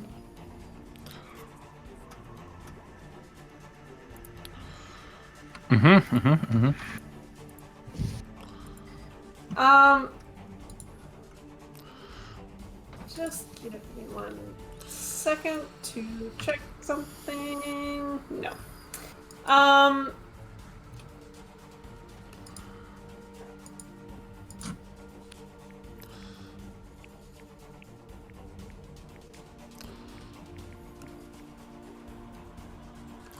Okay. And it brings its sword down at you a second time. Does that hit? Yep.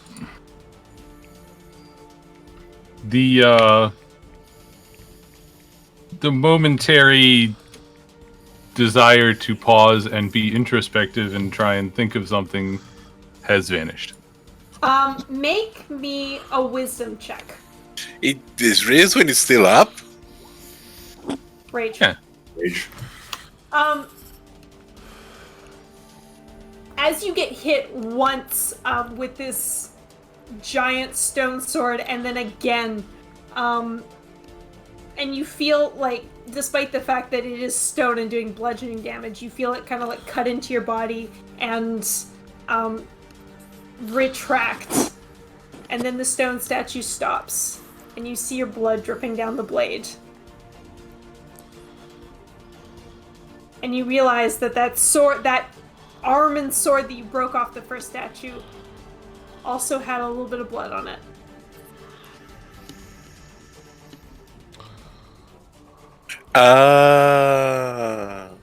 What was the wisdom roll for? To figure that out. That was like an insight check, basically? Yeah. Okay. I'm gonna say that she does not figure that out through Oops. taking 48 damage. Okay. You notice that there's blood on the blade and go, huh. Hurt. So blood sacrifice.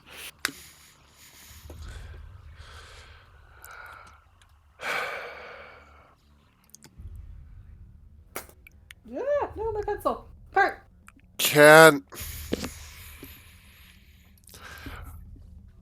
We agree, Jamie, that Pert's pretty attentive. How dark Yeah. is it in here? Kamal, do you still have your light spell up? Sure do. It doesn't require concentration. I'm swinging around a lightsaber. So Would Pert notice number 2's response to the blood? You can also make me a wisdom check. Or make me a perception check. Perception. Yeah, you notice. All right. And so it seems to be that the blood is causing them to stop.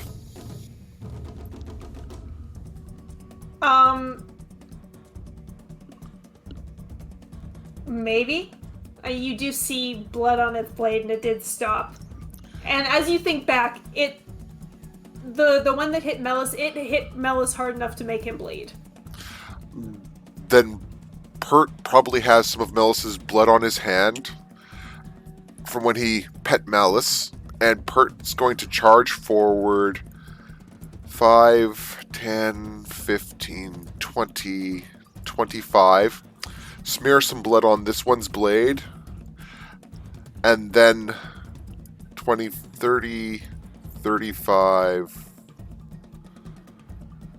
40. Smear some blood on this one's blade, and then bonus action to dash, and 45, 50, 55, 60, 65. Smear some blood on the last blade. Okay.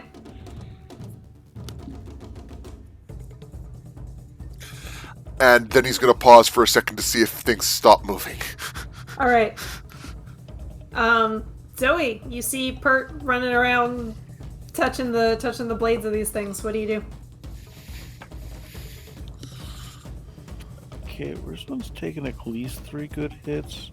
How's she looking? Angry. Yes, Bloody. but that's just Rizwan. Bloody and angry. She's at 30. Ow! Flat Rizwan.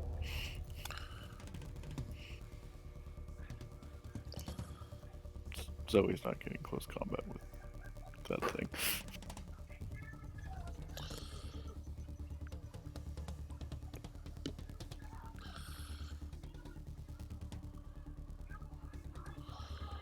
All right, Rizwan, you feel no less angry, but a little less hurt. I don't think we're done here. She's back above half. That's 1 hit. 1.5 hits.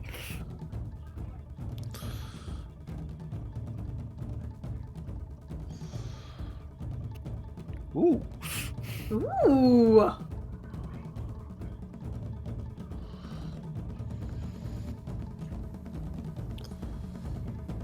Now she's almost full. Right. Anything else you'd like to do? Nope. Zoe's out of spell slots for the moment. Okay, come out. I noticed. I'm sure I noticed Pert coming up and doing touching. Yeah, you notice Pert run past, and as he sort of runs past you and the statue, you notice that there's a little bit of blood on the statue's blade now. Does the statue react in any way? Make an insight check.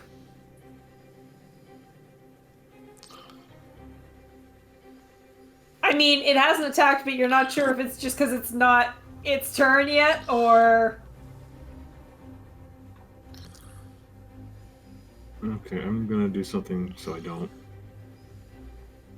just do it. And I'll just hold an action and wait. Okay. Rizwan? And she takes a swing. Smash. Reckless. And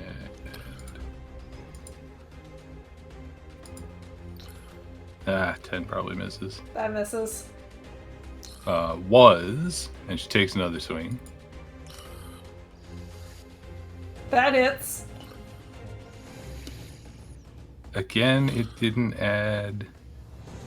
Oh, yes, it did. Did that time. Okay. Trying, and she action surges and take another swing. 15. 15 misses. to be nice. God damn it. That misses.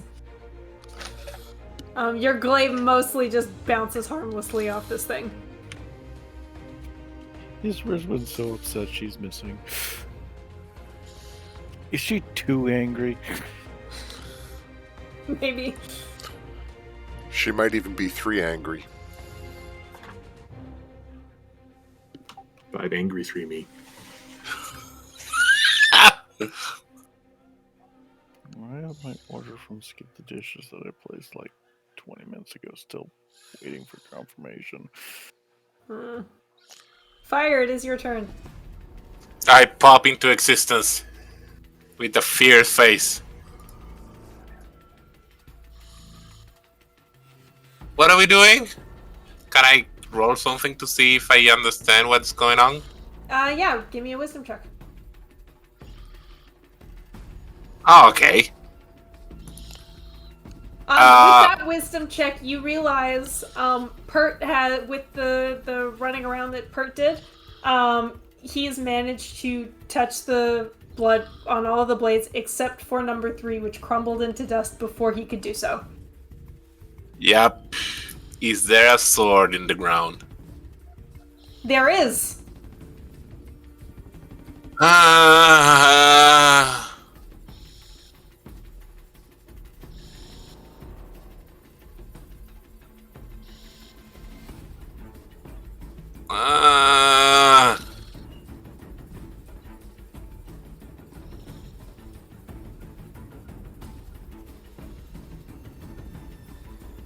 No, fuck it, I'm not doing it.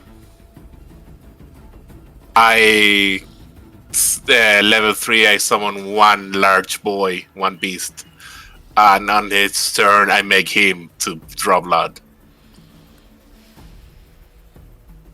So. Do your conjurings do that? Do they have blood? They are beasts in all the ways until they die. So I guess until they don't die, there is blood.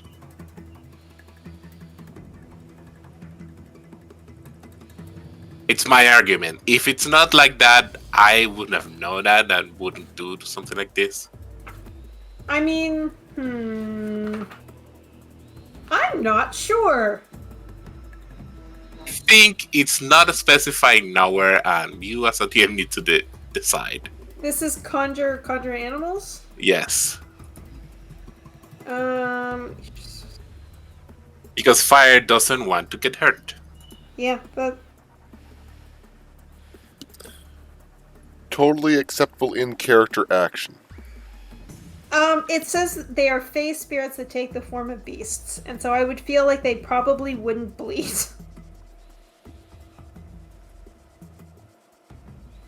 Well, I would have. Yeah, you would note that. Yeah.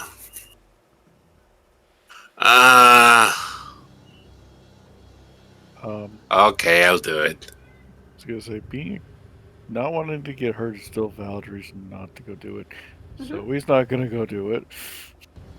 No, but yeah, I doesn't want, but no, it's necessary. So I hurt my hand. Okay. So you run your hand along the edge of the blade, having to put a fair amount of pressure to draw blood, because this thing is not very sharp. But you wince as you feel the stone cut into your skin, blood drawn. And then second passes.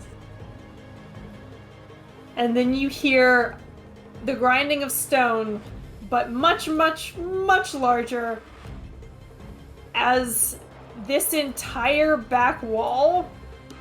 I think I'm on the wrong layer. This entire back wall starts to shift up.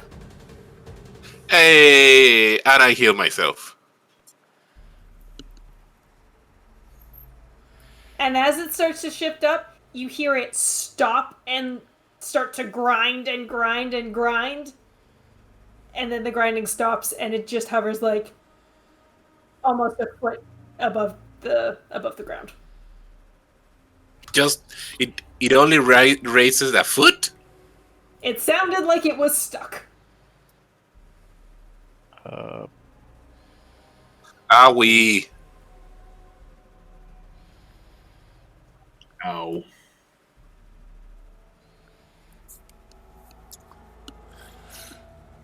I gonna say think something, Pert's Ty? going to wander over to Riswin and watch her as she is, I'm guessing, Yep. converting this statue into a new source of gravel. Yeah. Yep. It was Ty gonna say something? I was, but now it's changed to go behind Riswin and give her a hug. While she's still swinging at the thing? She's figured out Riswin's movements. She knows how to dodge. Let's see if that's actually true.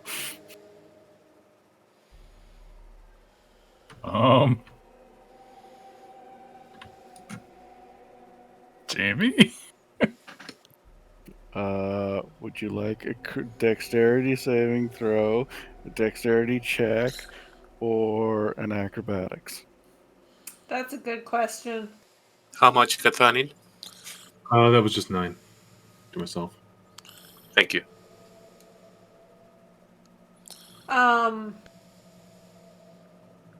Let's say a dexterity saving throw.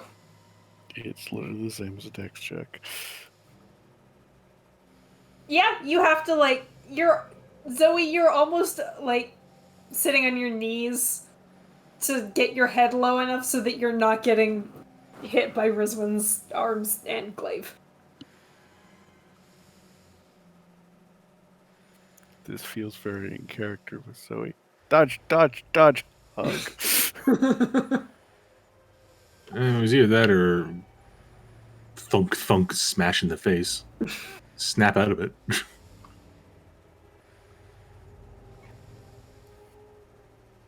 Oh. Hey. Hug should be advantage.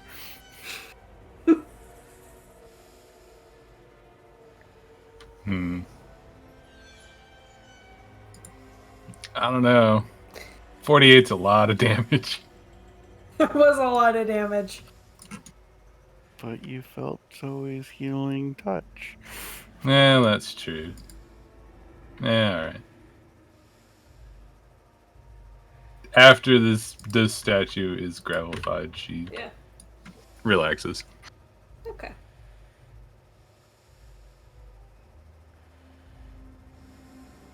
Zoe sings Risbon's soft kitty song. Oh my god. Okay, so we have a door. Which apparently is stuck. But what about this panel? I step on it. The door starts to shut again. I jam a piece of rock under the door. I as soon as I can, I don't stop in it. You step off and the door continues to close. God fucking damn it. Pert helps. I'm gonna try to. I yell at Rizwin to help me lift the door. Sorry, Ty. Zoe teleports because her spell is still up. She goes one side of the door, other side of the door, and looks for a switch. Okay, you teleport to the other side. Make a perception check. These are known to be Zoe's perfect ability.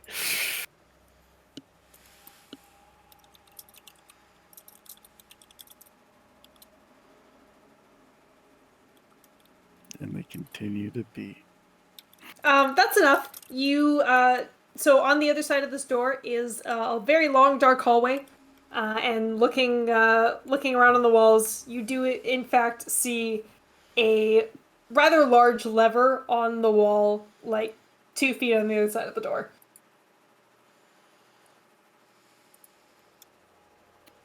better not be a mimic as she pulls the lever.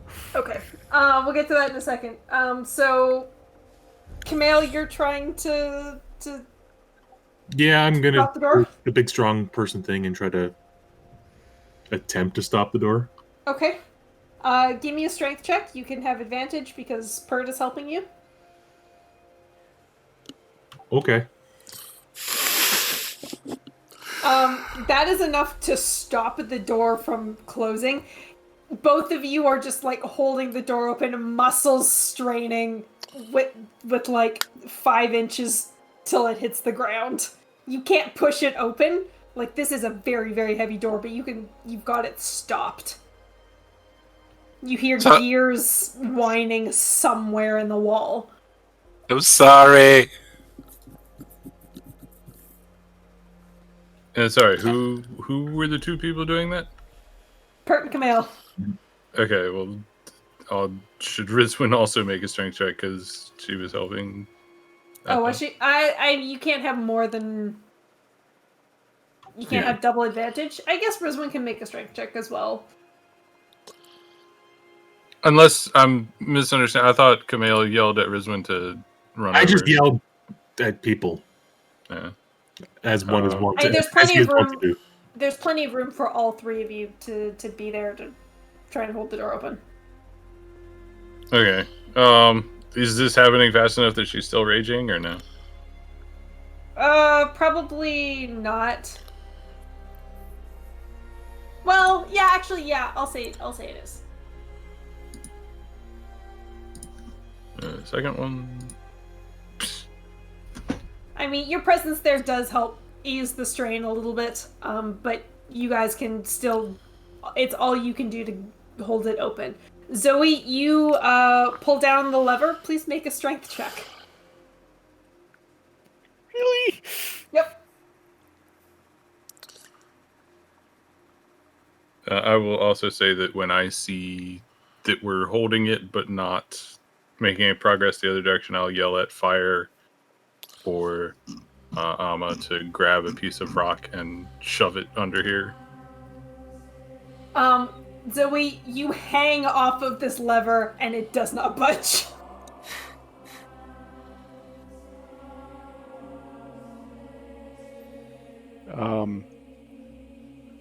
Not sure how long is left on the spell, so you can tell me if this doesn't work. Zoe teleports herself up to the ceiling and drops down, trying to use her own weight to pull the lever. That's a way of hurting yourself. Zoe body slams the lever. Okay, I really hope I get acrobatics for this.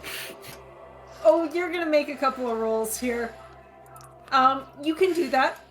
Your spell still has like 1 or 2 turns left. You teleport up to the ceiling and start falling down. Are you trying to like smash it with your feet or grab it with your hands on the way down? I was thinking grabbing it with hands, but Okay. that was only because you described it as hanging from it. I mean, I do have a very lovely picture in my head of Zoe, like, just full stomping this thing. Drop kicking the lever. Is she Koopa stomping the Mario jumping on Koopas? Yep. You can do that if you want. What role would you like this to be? I would like an acrobatics roll. It's going to be a very simple DC just to make sure that you don't miss the lever. Pretty sure Zoe hit the lever. Yeah. And now make a strength check with advantage. Dang it!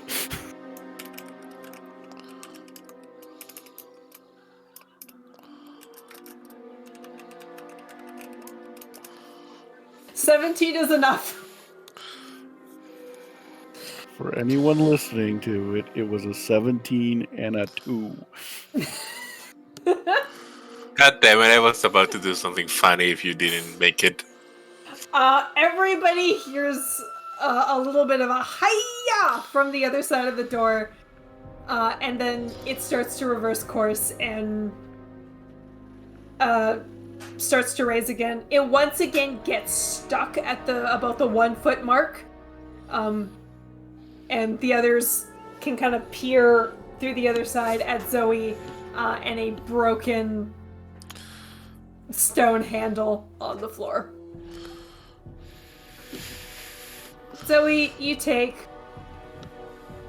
6 points of damage.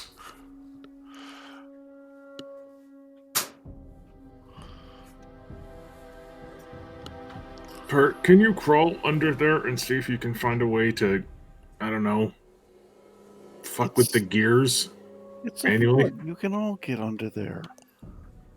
No. No. I think Figure out how Pert's, big some of our people are.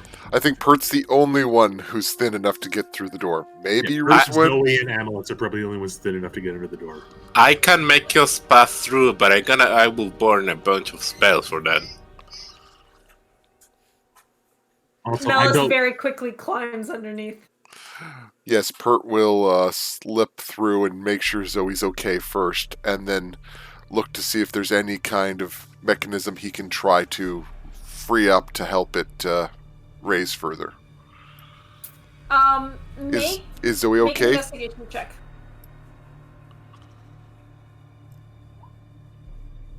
Oh, that was been neat. Zoe tries to look like she's not hurt, or that didn't hurt. She kind of fails at it. Pert gives her a appreciative pet on the shoulder and then goes to continue his investigation.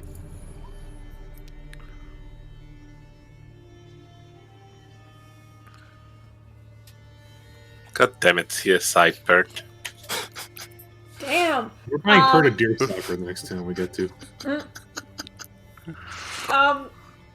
Pert, you examine the wall by the where the lever was, and you do see what looks like a sort of panel that you're able to remove, a very thin piece of stone that is covering. As you remove it, you can see a whole bunch of like pulleys and gears that seem to go into the floor. Upon sort of closer inspection with a light source, they just look rusted.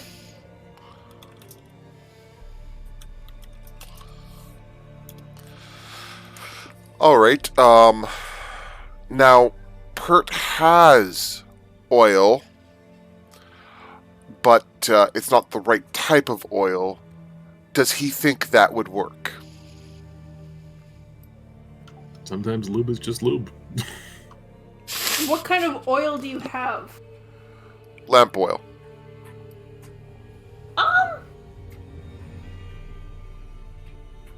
Probably. Alright, I will use one of my 2 flasks of lamp oil to oil the gears and see if that helps. You know, just kind of using one of my fucked up daggers to help work the gears back and forth and free up any debris and stuff caught up in the gears while also working the oil through them. Make a thieves' tools check. Ooh, I'm good at that.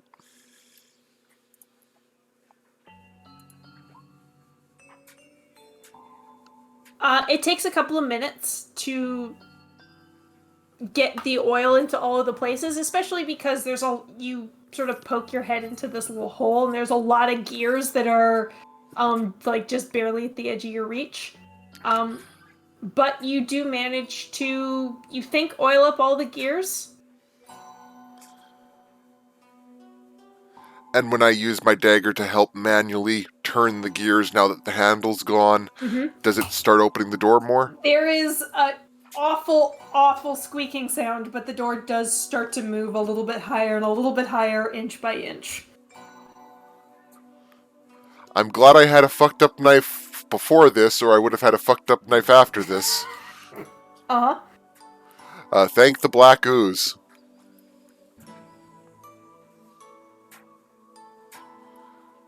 Pert will So probably after- do it to like 3 feet up unless someone interrupts him. Yeah, like enough that we can get clearance and. So after like 10 minutes of that, what do we see in the other room? I'm just gonna put us back to the screen. You see, a very similar sort of stone hallway to the one that you came through, except that this one looks much more worked. The weird little statues aren't here. But it's like the walls and the ceiling and the floor are made of stone tiles.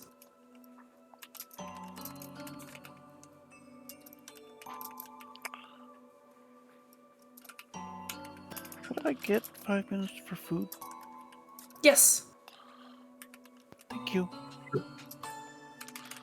Food break. Food break. I'm gonna go put the water on for tea real quick. Yeah, I'll be back in a I second. might be a little longer than 5 minutes, depending how fast the kettle boils. If Zoe didn't make it there, I was gonna transform her into a gorilla.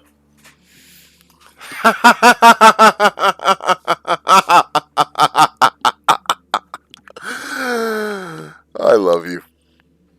That would have been funny.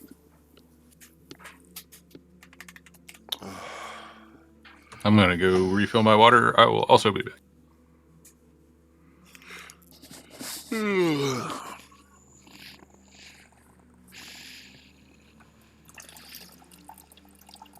I'm going to waffle indecisively about plots.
And I'm back.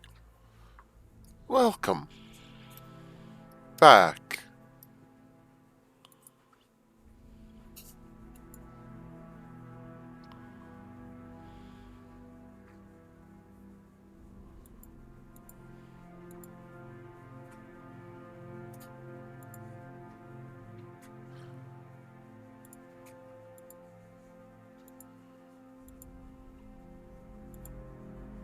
Sorry about that. Apparently It's my okay. food showed up without actually telling me, so I was like, where's my food? Yes, no, that is important.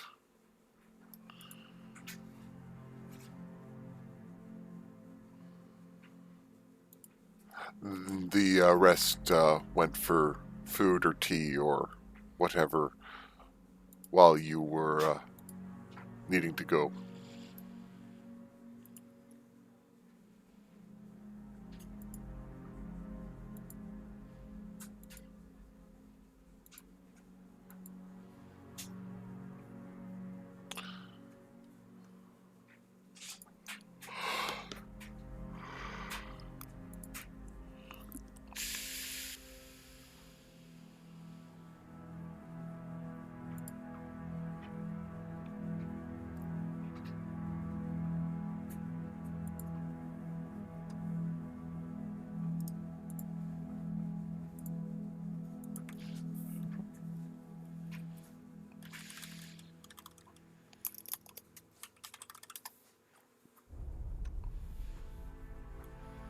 I love extended stay hotels. I have dishes to eat my food off of. That is a nice bonus. Okay, I am back. Welcome back. This is the type of hotel I should have stayed in last time, because I was a dumbass.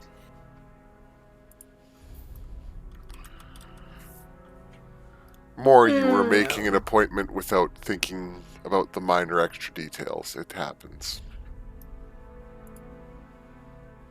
I'm back. Sorry about that. That's okay. Is everybody back? Hello. Do we have a mist? I never left. Meow. I always want to make sure.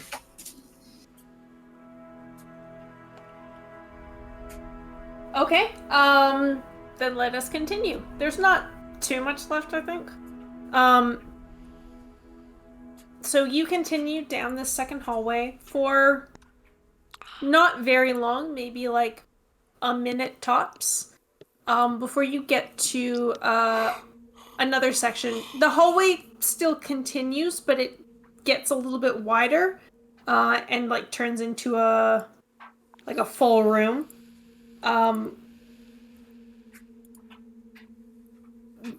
This section here has tiled floors that are partially destroyed all over the room. The huge rocks have like crashed from the ceiling into the floor, partially blocking the hallway room in a couple of places. In another, you can see where it looks like the floor tiles have just fallen away and you can't see what's underneath. This room is a terrible, terrible mess. I get the sense that someone might have been through here and triggered a bunch of traps. Yeah, maybe. I smell dorks.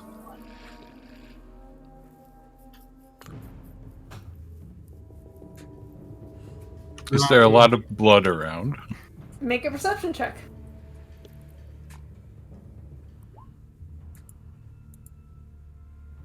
You don't notice any blood. You don't notice any, like, body parts sticking out from underneath rocks. Is there a clear sort of series of tiles that might not have a bunch of rubble and crap lying on top of them? Make a perception check.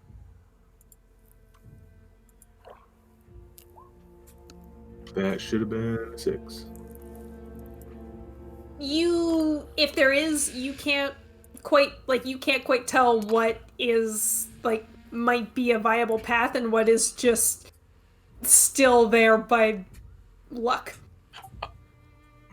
I'm gonna pick up a large chunk of rock and throw it on the closest clear tile. Okay. You take a large chunk of rock, throw it on the closest stone tile, and it clatters to the ground. Nothing seems to happen. Should we go? Just give Pert a look. Like, do you think they triggered everything in here? And Pert will take, one of those quick little passes over the room. He's not going to spend an hour detailing it. Mm-hmm. Ignore the +3. Sure. You notice underneath some of the larger boulders, the tiles that aren't like completely destroyed are depressed, which makes you think that it's probably floor triggers like the other room. And they seem to have set everything off, so okay, cool. I mean, there might be some that they didn't set off, but Pert would know how to go in front with a 10-foot pole and depress or press down on all of the tiles before you step on them to try and trigger anything before you step on it. Yeah. So Pert will guide the crew through the room then, if everything seems relatively secure. Works for me. Roll me a d20, Pert.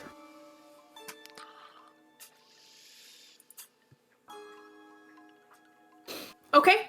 You do indeed come across a couple of traps that they did not set off.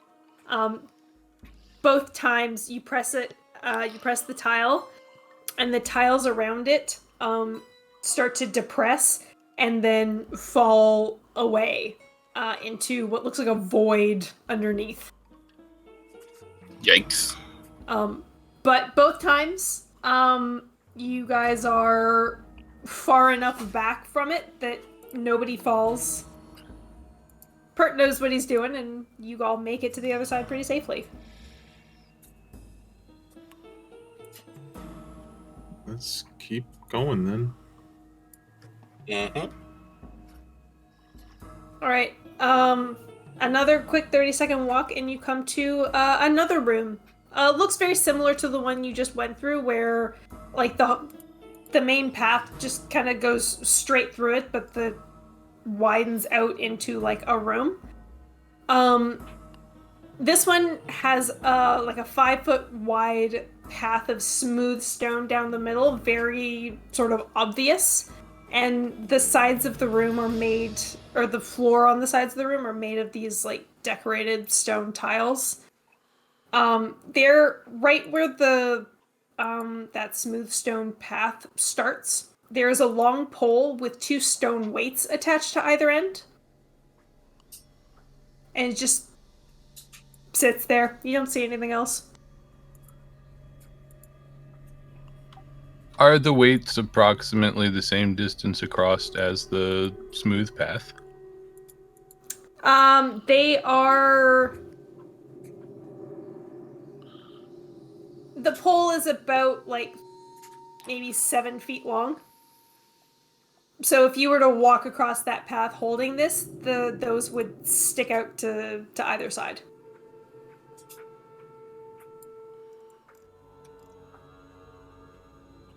Is it like maybe one is meant to carry it across and balance along the path?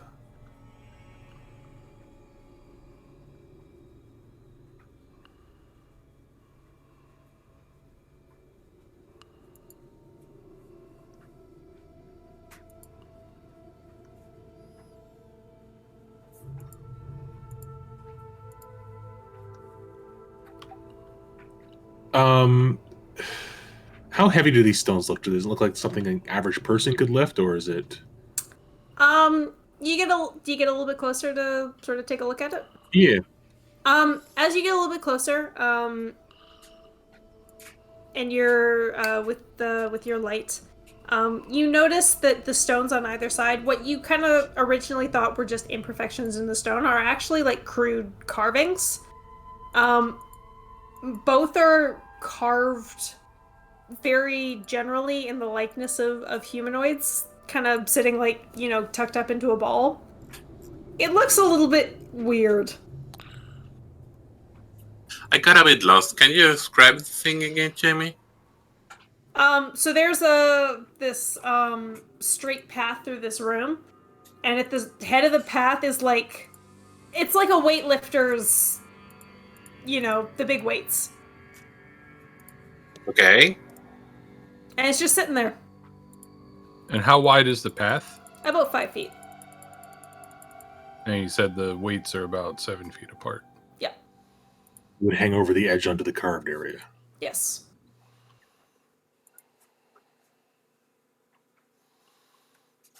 And the carvings on the weights are of humanoids rolled into balls.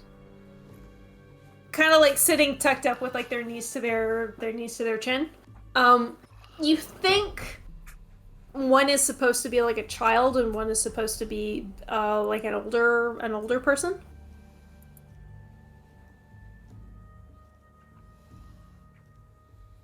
So I guess we need to step on it. Or carry it across. But if they had to carry it across, it would have been at the other side.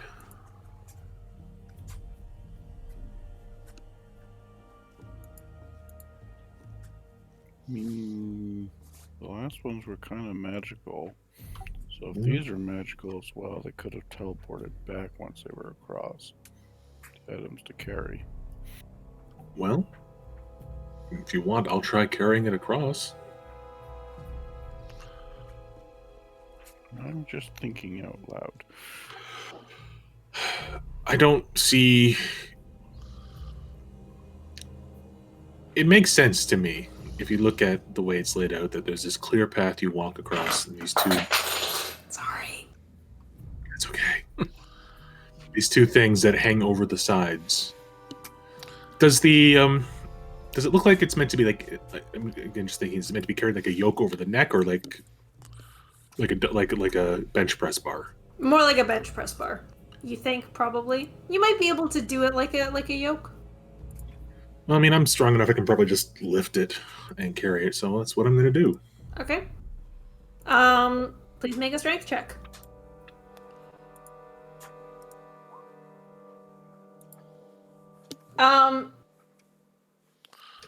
You have a really hard time lifting this. It is much heavier than you expected. Is Like- it getting it up at all? Like heavier than my carrying, like my lift and drag. What's your lift? Hold on a second. I'm just trying to remember the calculation. I think it's 15 times strength. Minus all the other shit you got on. That's carry. That's carry, not lift and that's drag. very okay. One can lift and walk with something, but you can't take any other action while Right. you're doing it. Okay. Push, drag, or lift. You can push, drag, or lift weight in pounds equal to twice your carrying capacity or 30 times your strength score. So 20 times 30.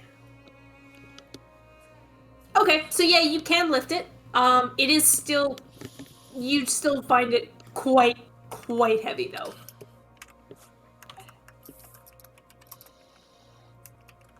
Okay, well, I'll try it. I'll carry it across the other side.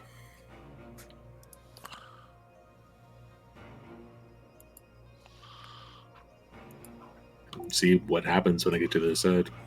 Okay. You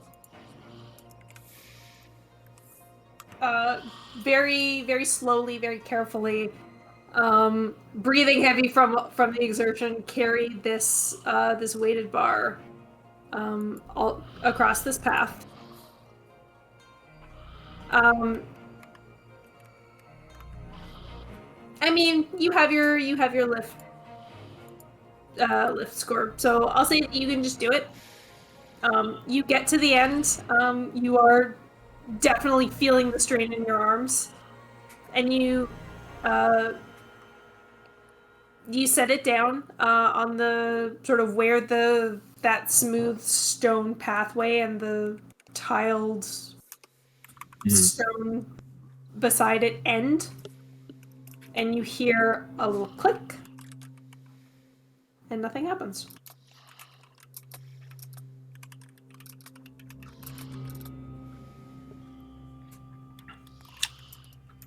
I heard it click, and then that's it. I wonder if I disarmed it. Is there a path to continue walking if we don't do anything with this? Yes, there is a path on the other side. Maybe we need to keep going? I think that might have been it. Pert, do you want to maybe try next? You're the most agile out of all of us. All right. Pert will try crossing the room. You walk down the path and you get to the end and nothing happens. And there is another path to go from here. Yes.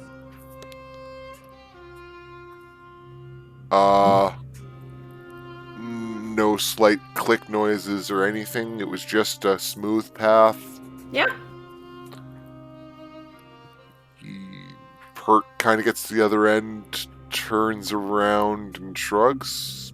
I don't see or hear anything of note. No, I'll just motion for the rest of you to come along then. Zoe goes next. Okay. Does everybody stick to the path in the middle?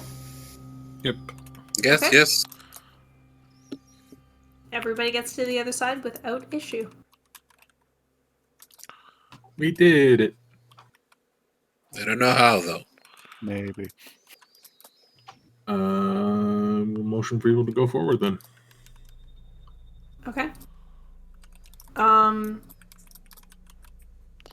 A short while later, you see the path open up again.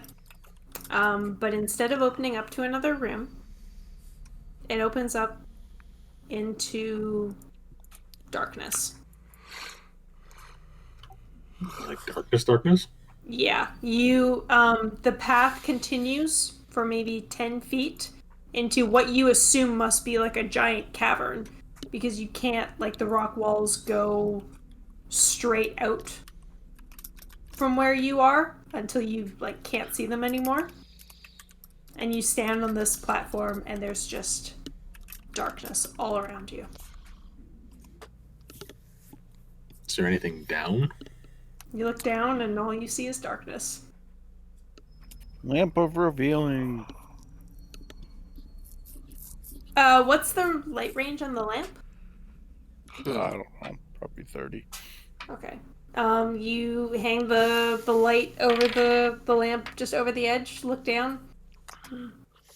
Looks like darkness. Actually, make a perception check. One, I'm going to check the lamp. Okay. 30 meters of bright light, and then 30 meters of dim light. And then you ask for perception. Mm-hmm. All you That see is raises darkness. my average a little bit.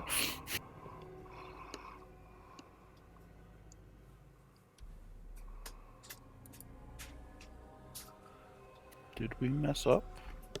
No, I don't think so. Do you think our old friends are around here? I'm gonna... Zoe, in my belt pouch you'll find like a silver piece or something. Grab it, cast light on it, and just throw it down there. See how deep it goes.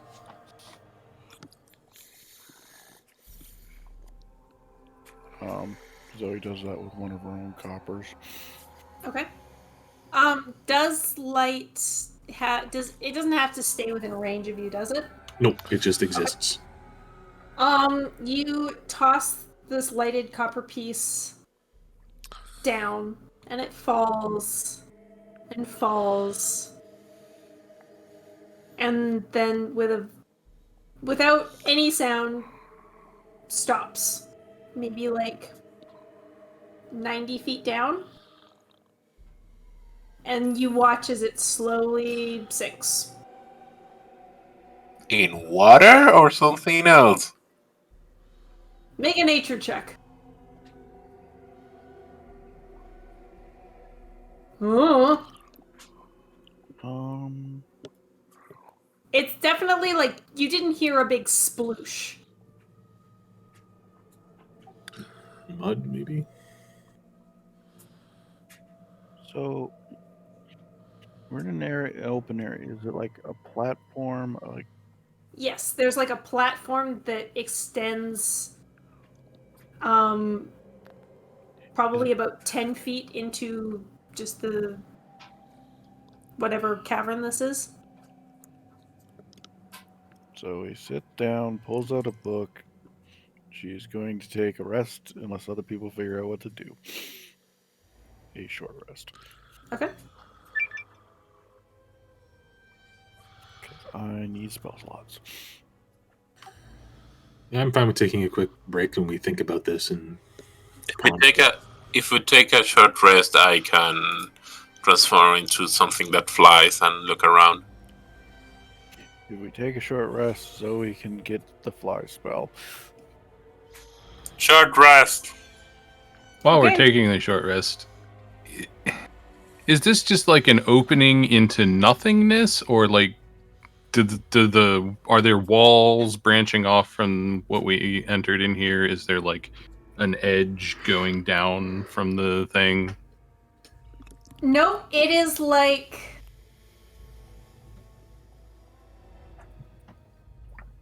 I guess I'm asking, does it feel like this is just a large space that is not lit, or is there something spooky magical feeling about this? make an insight check or an arcana check.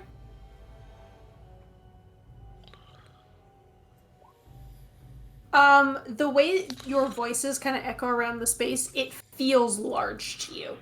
That doesn't necessarily mean that there's no magic going on, but it does feel big. And can I still see that copper piece 90 feet down? No. In fact, you have lost sight of whatever light it was giving off. But we did see it stop and then start sinking. Did it seem like it sunk into something and then the light disappeared, or did it continue sinking through something clear?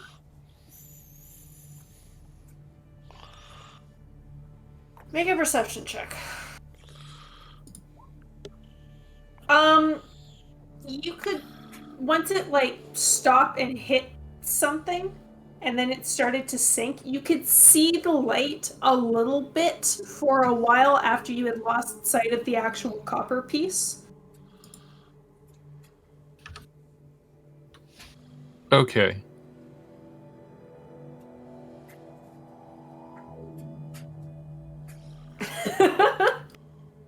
Oh, have an idea. Hmm. I'm gonna cast Commune with Nature again. Okay. Ritual cast. Without maracas. Zoe offers maracas. No, thank you. I think that there is a way without him.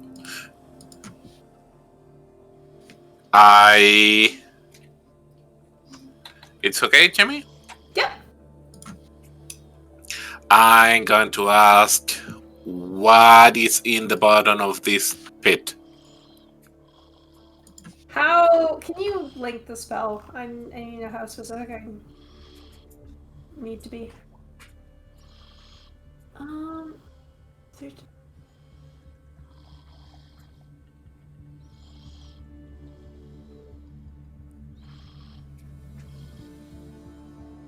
what is in the bottom of this pit?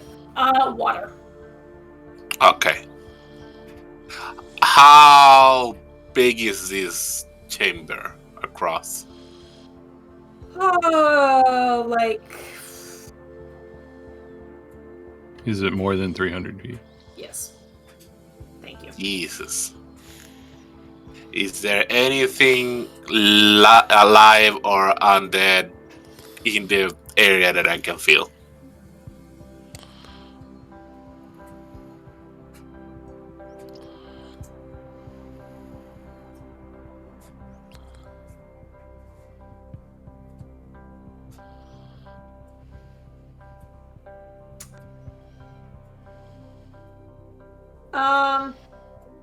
Hang on a second.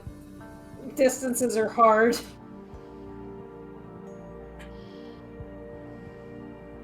Yes. Yes to both. Okay. Just a yes? No direction at least? You asked if there was any in the area, and I said yes. Fair enough. I relayed that information.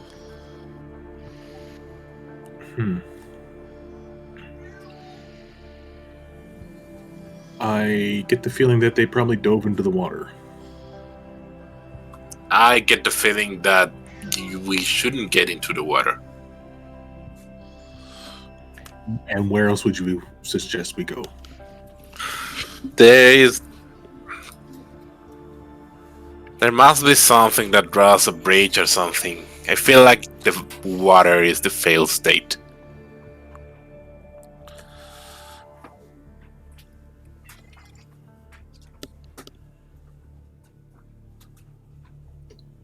Have we finished the short rest at this point? Fire, can you transform into a water-born creature? Yes. Fire would be a little bit behind on his short rest because he had to spend time communing with nature, but everybody else is done. Yes, I can.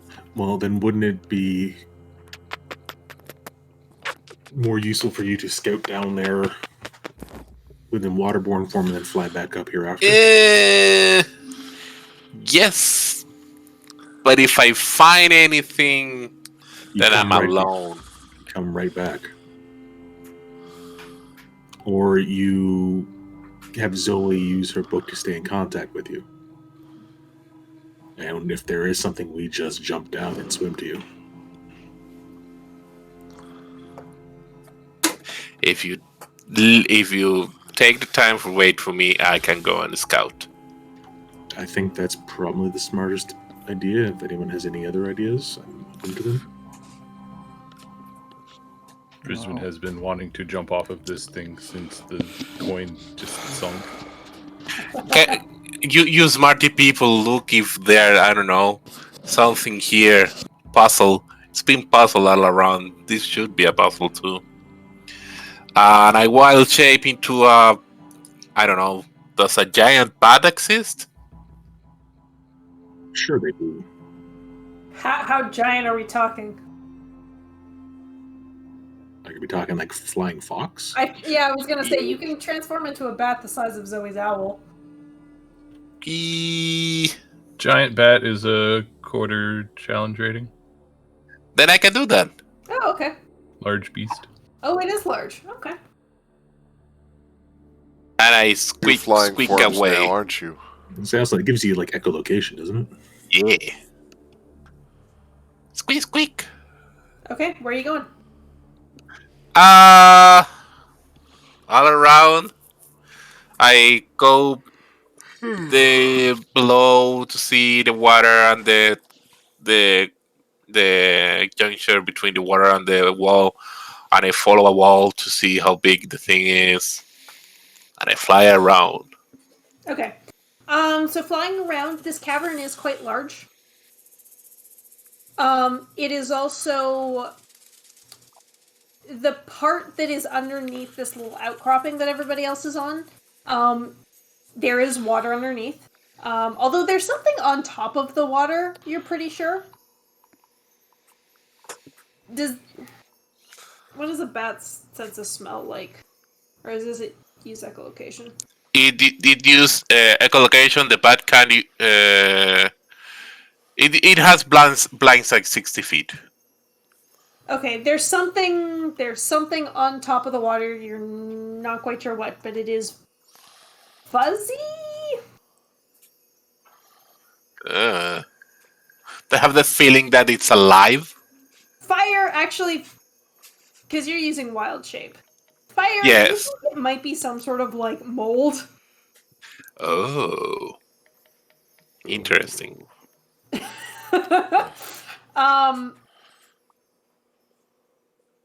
So the part that that is directly underneath this outcropping is water.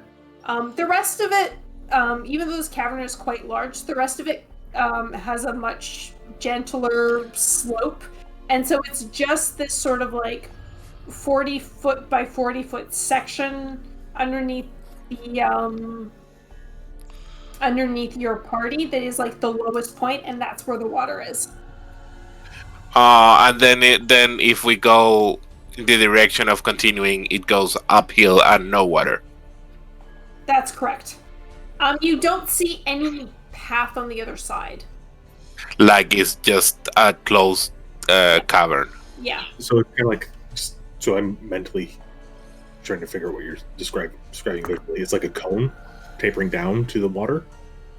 Here, let me. I didn't have a good draw shape. So, like, here's the outcropping. I think you're on a different layer.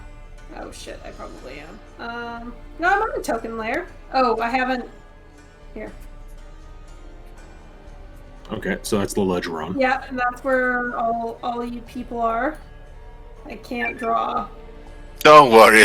Okay, we get it. And so it like goes. Oh no, not squares. Freehand. So it like goes down really deep here, and this is where the water is, and then it very sort of slowly comes up. And the moss is like here. Yeah, it's like covering covering the water. And no exits. Nope.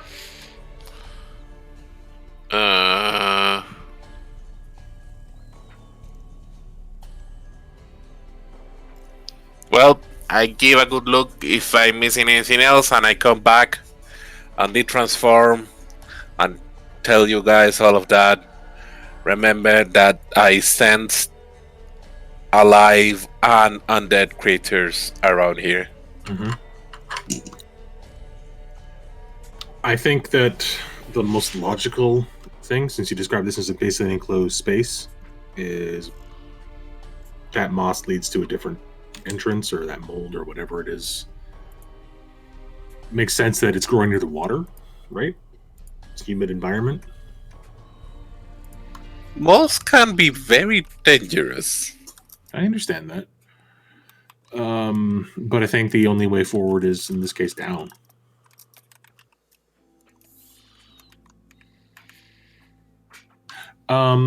Based on what Fires described as the dimension of this cavern, would surviving a fall into water at that point, if you jumped properly, would be doable, right? Depends on how deep that water is. Deep dark water. It's probably gonna hurt a little bit. Like you guys are gonna take a little bit of damage, but not nearly as much as you would. But if that water is only like 3 feet deep, it's gonna hurt a hell of a lot. There's no outcroppings we could tie a rope to or anything? The one you're standing on. Well, we have rope. Let's use rope. How do you tie a rope around this thing?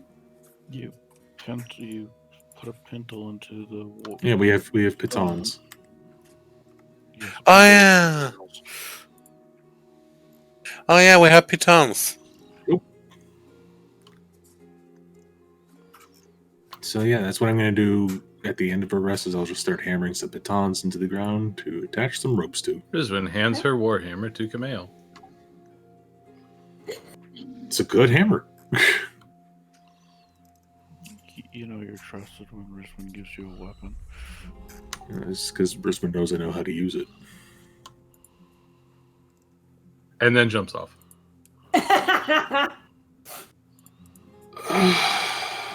All right, as Rizwin swan dives off this pillar, It's more of a cannonball. cannonballs. As Riswin jumps, Zoe yells out, "I could have had you fly." We're gonna call it there. Uh-huh. Uh-huh. Boo! No sleep. Ah. I'm using another session. I can't use dream. I'm sorry. Blood sacrifice trap or puzzle, huh? Yeah, you guys got it eventually. Yeah, after getting hit. I'm getting a lot of hints. Hey, listen, no one ever said we were smart. I mean, smart and I intelligent are two different things. I mean, that was a tough one. Yeah. I'm assuming it was meant to be tough. Yeah. So he hit 1,000 healing. Wow. Hey. He's taken over 1,000 damage. Oh, I'm sure we've taken way more than 1,000 damage. Total in the party is 1,900 healing. I feel annoyed that I'm not over. That I'm only half the healing. I'm The- surprised it's not more than that in damage. The DM as being done. It's all it doesn't do accuracy like what does and does not hit. All the damage rolled by the DM sums 9,600. So, 9-to-1 ratio. Almost no, a little less than that. Like, it's almost 2,000 healing in total. What's the Yeah. ratio? Yep, but as if something misses, it still gets added to the damage, doesn't it? Yes, Because if it misses, the damage isn't. Oh, it does because it shows it damage. it does. It does because I didn't do it correctly at the beginning because I wasn't collecting the data live, so I didn't know what hit. Fun. I am ending my recording.